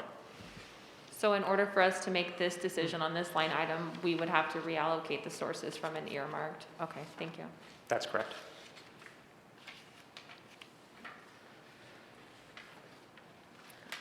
Questions? I'm just going to support what, but basically what Adam and Rick said. I would go for the 250,000 on that and reduce mine to 250,000, but I do believe that that is, and even though I know, I don't really have any doubt that the Road River Reserve is going to sell. It's just, I know that Travis is just taking his time to doing it, and making sure that it's done it right. He's done it right, and he has all his surveys. So I don't really have, that's not something that I'm even considering is going to fall through. It's going to be there. So I would still suggest that 250,000 be moved for the next 3 years, and we look at refinancing down the road. Okay, at this time, we just have 3, right? 3, yes. So, Joel? Well, and the reason I was in favor of it was sound financial management. You reduce your debt first before you do these other things. Otherwise, you become a slave to your debt. You want to keep a roof over your head, obviously, but that can be one strategy in how managing our resources. The 250 would be fine with me. The other thing I'm thinking is when the past council looked at how to spend the Rogue River Reserve, the strategic plan was a part of that discussion, but it was kind of on the periphery, and it was buffered by what the council, as it should be, but by what the council thought that money should go for. And that money goes into the general fund. The money for the repayment of the building comes out of the general fund. And so if you have the money that just went into the general fund coming out of the general fund, it's going to come out of the general fund anyway. And so I didn't see a big difference there in terms of accounting, except that as we look at what we had for the Rogue River Reserve, we align it with our strategic plan and make sure that it's appropriate. Because we're going to pay that $500,000 a year, whether we do it out of the general fund regardless of what we talk about. We're not going to, that's not a budget reduction. So we're going to pay that regardless. We're just telling the public that the money that we got for this asset is we're going to put it in this other asset that we've already obligated in our debt to reduce our debt.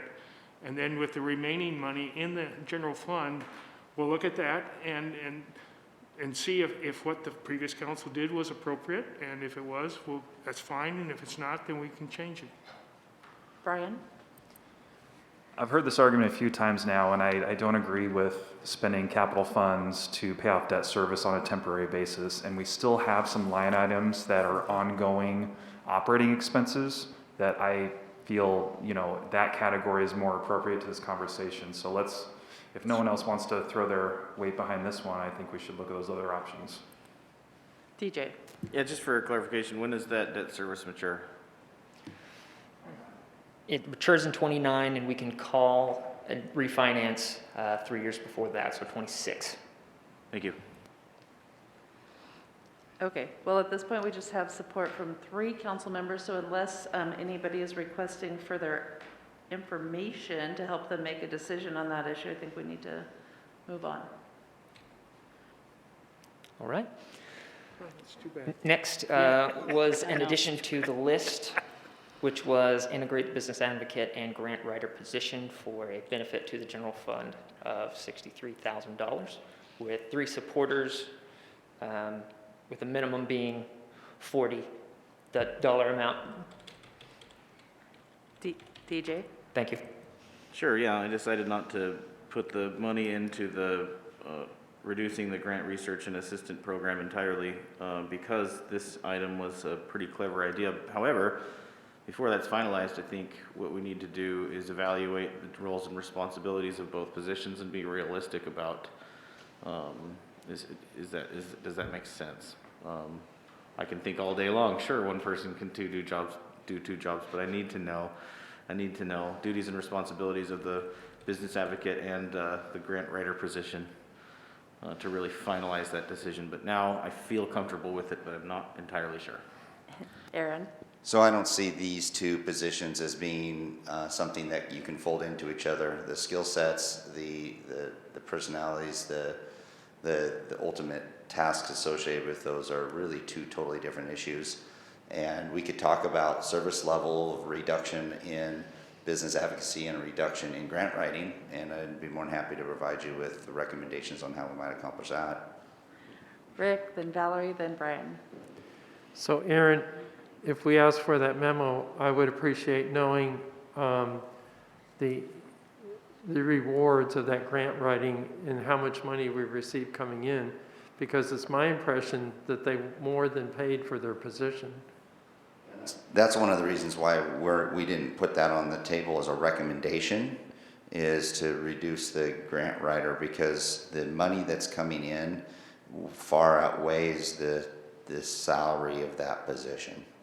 The return on investment is much larger. Valerie? Yeah, I can't tell you, we just brought in $1.5 million for Safe Routes to School, and that far outweighs the amount of money that you're taking away. And I can tell you right now how much work goes into writing a grant and went into that in time. So both of those, your business advocate, it is the person who's out there talking and trying to bring business in. So I think both of those, that you're undercutting yourself if you take either of those positions, because those are the positions that are out there trying to drum up business and bring money in. So I think it would be a detriment to take that away. Honestly, that's all it's going to take. Take me off of that category, please. I think I'll still wash out just fine for totals. Brian? Just real quick, my logic is that, as was said, the grant writer position brings in money. The business advocate position, as far as I understand, doles out money. So just purely from a budgetary standpoint, it made sense to keep the grant writer and prioritize that over the business advocate position. Okay, well, I think we've lost a nod of support for this one, so we can move on. Next was drawing down the internal PERS reserve with 1 supporter for $50,000. Valerie, what was that? Take that off. Take it off. All right. I believe there's been some conversation on combining the next 3 overtime-related items, but I'll read them, which was first being reduce overtime by 15% in all departments, reduce overtime and admin leave all departments 25%, or to reduce overtime in Department of Public Safety 10%. And that 10% number is what you have in the presentation on the slides. You'll get that 10% information there. Comments, I just questions? had a clarification. Counselor Fazier has 2 of those lines allocated, so I just didn't know how that worked out, or if one should be removed, or you know, what you were thinking there. Are you asking me? Oh, yeah, I know there's some ambiguity in there. I would like to, you know, declare a reduction in overtime. I don't want to micromanage that, but it seems possible. And I guess I had a little bit of confusion about how those items played with each other. OT and administration in all departments, 25%. OT DPS, 10%. I mean, I just saw that I could combine that to 250 in R83, but instead I just kind of divided them up. Rob? Yeah, I know that DJ has the 150 on the reduce overtime at 15% all departments, and administrative leave, which includes administrative leave. So that actually would be 12.5%, the 150. And I think the reason that to me is noteworthy is if we were to, well, first off, let me say that I'm very much in favor of reducing overtime across the board. I think that by doing that, it creates a lens through which department heads kind of view their staffing and view their job. I've been on both sides of that issue over the years. I've been a business owner for many years. I also was actually the spokesperson for a fairly large union group, and I understand both sides of that, but I can say that when an employer sometimes will say, geez, let's just finish over, let me give you guys some overtime today, when in fact in the following 2 or 3 or 4 days, they might know that they could have gotten some downtime and getting that same job done with regular time. If that's the lens through which the manager is looking at it, then they will typically find more ways to reduce it. If they're not being asked to do that, it's not likely to happen. So typically, I think it's human nature that people generally work a little harder, a little more focused when they know their boss is watching them, so to speak. And I think that by giving a mandate, we basically are saying that we've looked at it and we would like to have overtime reduced. But I also wouldn't want overtime just for hourly employees reduced. I don't think that that's particularly fair.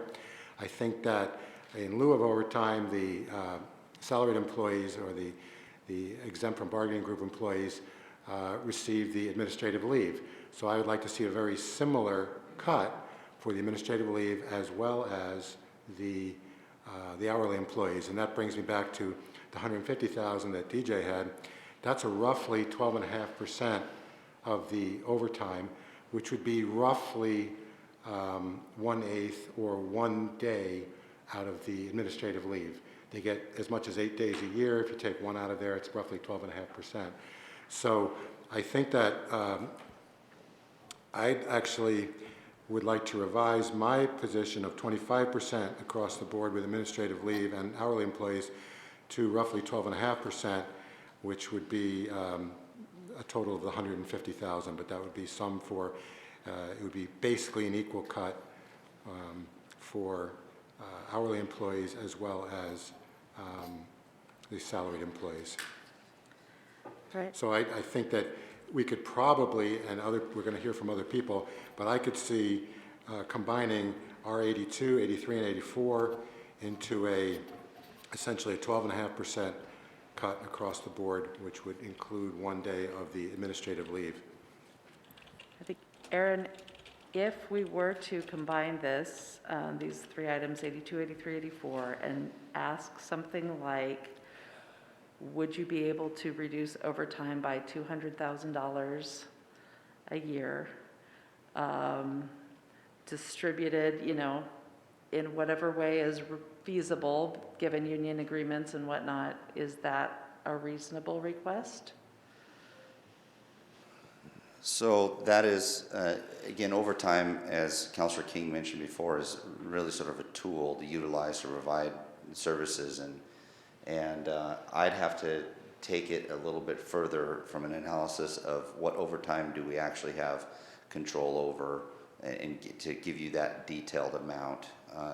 that we could actually utilize from a management's decision versus, like we said before, there's overtime with emergencies, there's overtime with special projects that we do that we don't even pay. It gets paid through a grant program, but it's classified as overtime. So when you shrink that down, then you're shrinking down your ability from a management perspective to have an impact on overtime. And I don't have that number in front of me right now, so I can't give you that answer.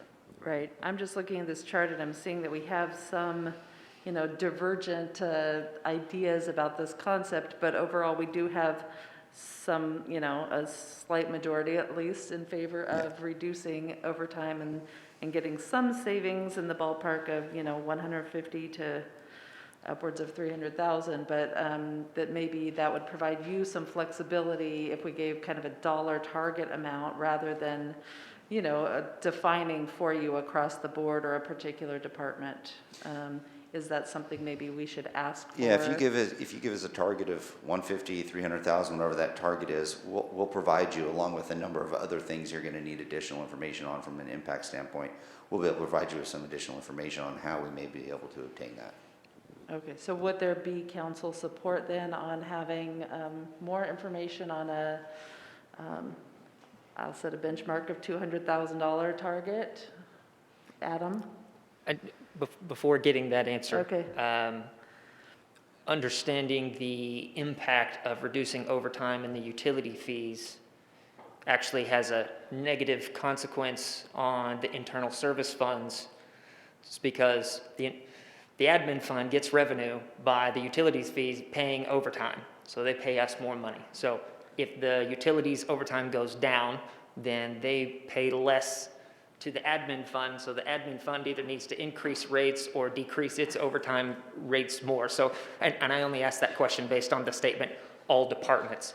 All departments is not necessarily a benefit to the general fund. I guess the parameter I would lay out personally, we'll see if the council agrees, but is to pick up a target, let's say $150,000 or $200,000, and ask you how you could, achieve that amount of savings through reduction in overtime, and leave it open to you which departments are considered, but maybe you could lay out in the course of the memo some of the nuance if, why you're choosing one department and excluding another, if that makes any sense. So, and are we talking about across organization-wide, including the enterprise funds like water and wastewater, or are you wanting the just general fund? I would leave that to you to define why you're not choosing a particular department if it doesn't make sense. Obviously, if the enterprise funds are paying for themselves and cutting their overtime doesn't achieve any general fund savings, just note that so that the council can understand. But I think I hear at least some interest in achieving some savings through overtime. So I guess Sure. rather than That one's having- going to take, with the workload that we have, that one, I'm just letting you know, that one's going to take quite a while for us to get back to you on. And I don't have it, I'm going to have to sit down with Adam and department directors, but that's something we Okay, well, most likely won't be able to get back to you by next Monday. we haven't asked for it quite yet. So hold on, Brian and then Rick. So a way to maybe streamline and not have staff need to do so much would be to have the reduction in overtime specific to general fund spending and not to the other departments that were just mentioned. So that's one way that could be reduced. But I would be in favor of something, a similar as to what you had mentioned in the $200,000 range. Yeah, I'd be buying that. Rick? I guess I'd like to see all different aspects included in, we were passed out the overtime sheets indicating Public Works, Public Safety had over $1 million worth of overtime last year. And I remember in previous PAVE committee reports, a lot of times, and I'd be talking with previous chiefs, we'd have 5 vacant positions in the police department. Well, if you have $1 million worth of overtime, what would it look like if you added in 2 more on the ground policemen in relation to that overtime? Would it actually be an advantage to have 2 additional police officers on the ground? How much would that reduce the overtime? That's just Yeah, and we've always been thinking along those lines, and if you really look at the overtime that's in the charts here, it's not going to be difficult for me to and Diana to sit down. We only had $1,600 worth of overtime in HR. The amounts in the administrative services and the smaller divisions are very minor from an overtime perspective. Really, the heart of the overtime comes from public safety. And so that's really where, and the difficulty with that is you've got a 24/7 operation in fire, police, and support services. And so there's certain levels that need to be obtained. And so overtime is a tool to help you maintain that 24/7 with a designated level of service. The other information I would ask is that, so you have an organization that has a average workload, and so you staff for that average workload. And then when the workload isn't average throughout the year, it goes up and it goes down, and it goes up and it goes down. So during those peaks, there's several tools that can be used, overtime, contracting, temporary workers. There's probably some I haven't even thought of. As we do that, you don't want to increase your staffing up to cover that increased workload. You want your staffing down here, and then you use those tools to be even more efficient. And so the other thing that I'm thinking of is as you use overtime, you don't increase the fixed costs of your employees. It doesn't cost any more insurance. PERS, if you pay overtime, does that result in increased PERS payments or not? Yes, it does. would. Okay, so that's significant. But the other fixed costs that you have that can be significant, it can be up to 30% of the salary, don't increase at all. And so you know how I feel. I don't want to say what I'm saying again, but I think it's micromanaging, and I don't think that it's appropriate. Vanessa, then Rob. I'd like to advocate for my position on this. I indicated that I'd like a 10% reduction in the Department of Public Services, and to refer back to every single staff packet that we've gotten since the beginning of the year on this discussion. They are all titled Public Safety Funding Gap Options. So this ultimately is a deficit caused by the Department of Public Safety. And as a public safety professional, I believe that a 10% reduction of a $1 million cost is reasonable. I do understand with mandatory staffing levels and a 24-hour service that overtime it's necessary and it happens, and I understand that. I think 10% is reasonable, and I would like to kind of gauge the support of the council on specifically honing this in on DPS, because of the slide that Adam had up there, a majority of it is public safety, so I think it's important that we focus on that. Rob, then Brian, then Joel. Yeah, I could be supportive of just focusing on public safety, but I think, quite frankly, I think all 7 councilors are quite clearly making the case that we probably should have a PAVE audit on organization-wide staffing and overtime, because it doesn't seem like anybody in the room really has a handle on it. So I think that could really be helpful, really good use of a PAVE audit. Brian? Yeah, Adam, I'm going to remove my support on line 82 or R82 and move that to R84. I would like to put a number in there that's 15% though, which I think would be about 159,000. Yeah, it's 159,000. So would anybody object to just creating a third line that is the amended or conjoined overtime item, or would you like to vote for that specific item? I think, I guess Brian is the only one on line 82. We could change that to being 15% of public safety, and then see if other people want to move from 10% to 15. Might be one way of handling that. Does that make sense, Adam? If not, do it your way. So You're the one managing the list. Well, it would just, it would just change our ID2 to, instead of saying all departments, to DPS, and then the number would be 159,000. Yep. All right. Is there anyone interested in jumping on board with either 10% on line 84 or 15% on line 82? DJ? Yeah, take me off 84, put me on 82, please.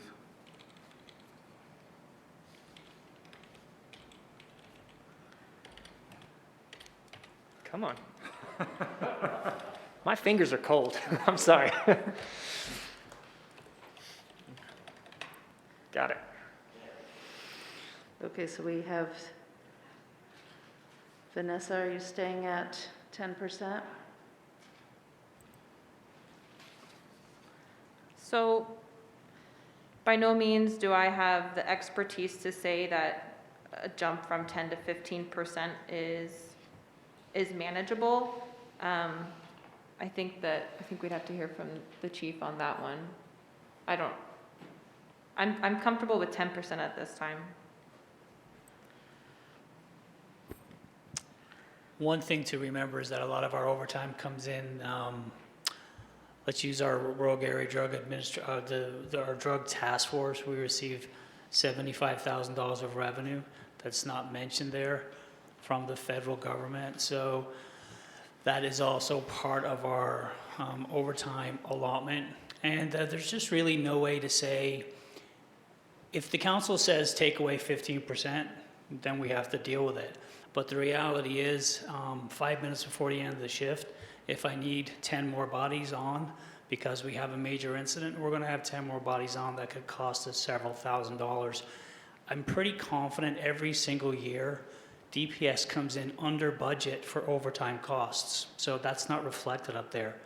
Also, too, with fire rescue being understaffed as it is, they always hit the overtime cost.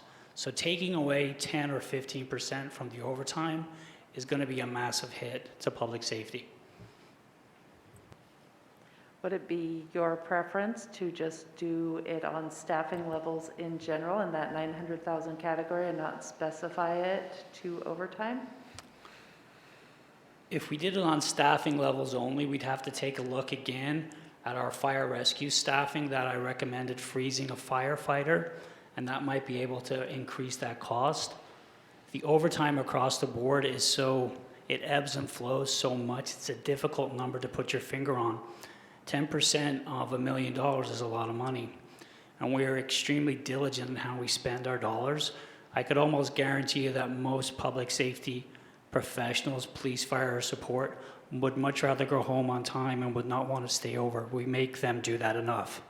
So we force them to work overtime the majority of the time. They don't have any say in the matter. So that would just be something to consider. Rick? So I have another joke.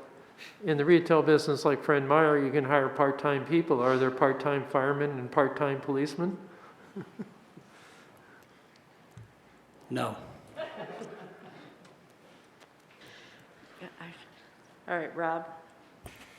So where do we stand now with those three numbers? I can't, what got consolidated so far? Our 82 was changed to 15% with just Department of Public Safety, with a target of $159,000. We're lacking, I would say, And white. DJ moved from something to something? Yeah, I went 10 to 15% in public safety, but we just have Brian and DJ at 15% and Vanessa at 10%, and nobody else on the board. And the chief is telling us that making adjustments to overtime will be extremely difficult, which is why he didn't have it on his staff recommendation. And that, to me, that implies he would rather have you make $200,000 of cuts up front with his personnel so that he can run his department. DJ? yeah, so I hate to see that I'm kind of washing again, but I knew we would get to this point in regards to just at the very least my column. If I needed to continue to think about this in balance, there would be a greater sum in category R24, if I was to reduce this item, you know, in that it would put the overtime into the director's discretion rather than dictating a reduction of overtime. I would have to see that number go somewhere, and it would go into public safety discretion. And I think that's quite reluctantly what the chief is telling us. I also think, in the interest of time, I don't know whether you guys are interested in continuing this today, but we have been at this for quite some time. We have other items on the agenda to discuss. Does everybody just need to let their brain settle here? I think we've made it 2 more rows. We're not quite done. Okay, we're close. Parks FTE. Are we moving on from OT at least? Joel? Well, I just want to recognize the good discussion. The other thing is, as we go through this, and all opinions are valid, obviously, and valued, we're going to have those items that have 3 that we can come back and look at for that remaining and see if we can get some consensus there. And we've done, I just want to congratulate us on what we've done so far. It's, we're at 1.7, almost 1.8. And so we're almost there, and if we go back and look at those other ones that we have, one more time, we got it licked. And whatever those things are, that's great. Rob? Yeah, I appreciate what the chief and DJ both have said. I guess I would, though, be pretty comfortable with a 10% reduction in Department of Public Safety overtime, and I'd also like to include in that administrative leave, because again, I don't feel that asking hourly employees to do something that the managers are not doing is particularly fair. So I'd like to see 10% in Department of Public Safety overtime, as well as 10% off administrative leave. Thank So you. administrative leave is not a budget reflecting issue. It's a use it or lose it. It doesn't affect the general fund. I think even with your support at 10%, Rob, and even if we move Brian down, we're still just at 3. So I guess what I'm going to suggest we finish up this list now. We postpone the rest of this discussion for another day. We all sit there and think about what, has occurred today and where we're at. But I mean, we've done some good work today. We have made some progress. And this is where it's going to get really hard, because you still have $250,000 that you need to come up with, and it's not going to come $6,000 at a time. Okay, so let's get through this and we'll move on to the next step. But Brian, one thing. So just a little cleanup here at the end. Rob moved his support from R83 at 300,000 to R84 at 106,000. I would be willing to move mine from R82 to R84. So and then if DJ is willing to move his, then that one is a line. I'm not willing to do that at this time based on the new information that I received about overtime.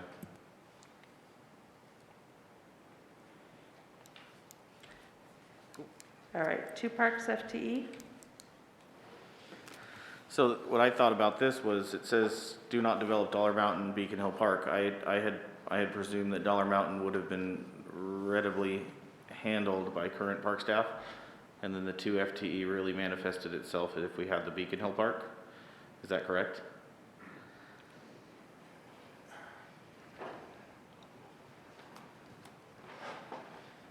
So the only staff time that we're currently committing to Dollar Mountain is really just responding to various calls about, somebody saw a truck up there, or, a few kind of routine maintenance, or looking at the gates at Highland Loop or off B Street. Very, very limited time to date. Some of the grant money has helped, and all the firework, of course, mitigation work is not our time. So no, that would definitely affect both parks. Okay. Well, so that's why this kind of entered into discussion. I'm willing to put the brakes on Beacon Hill Park, because we have allocated $500,000. It's going to take $1 million. We're not quite there yet. I'm not advocating to defund that, but I don't think we're ready to allocate FTE to that project quite yet, because we just can't even afford to build it at this time. That being said, I am in favor of pursuing Dollar Mountain and that pilot program as came out of strategic planning. And before I chisel this into stone, I would like to be certain that 162 out of this would still allow us to honor the direction of Dollar Mountain.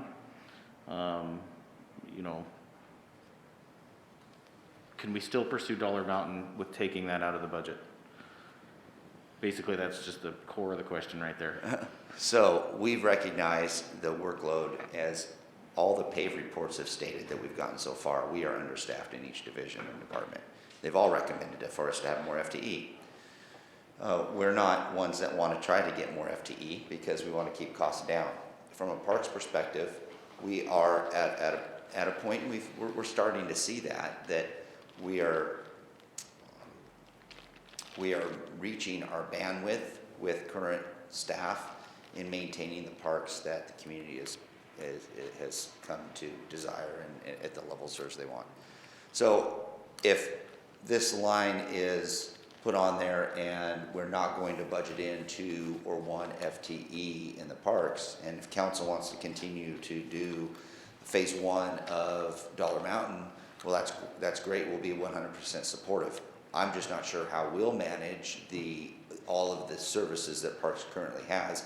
That'll all be in there, so we will do it. I just don't know at what point some things might need to give a little bit, because ultimately we want to have a system to where we can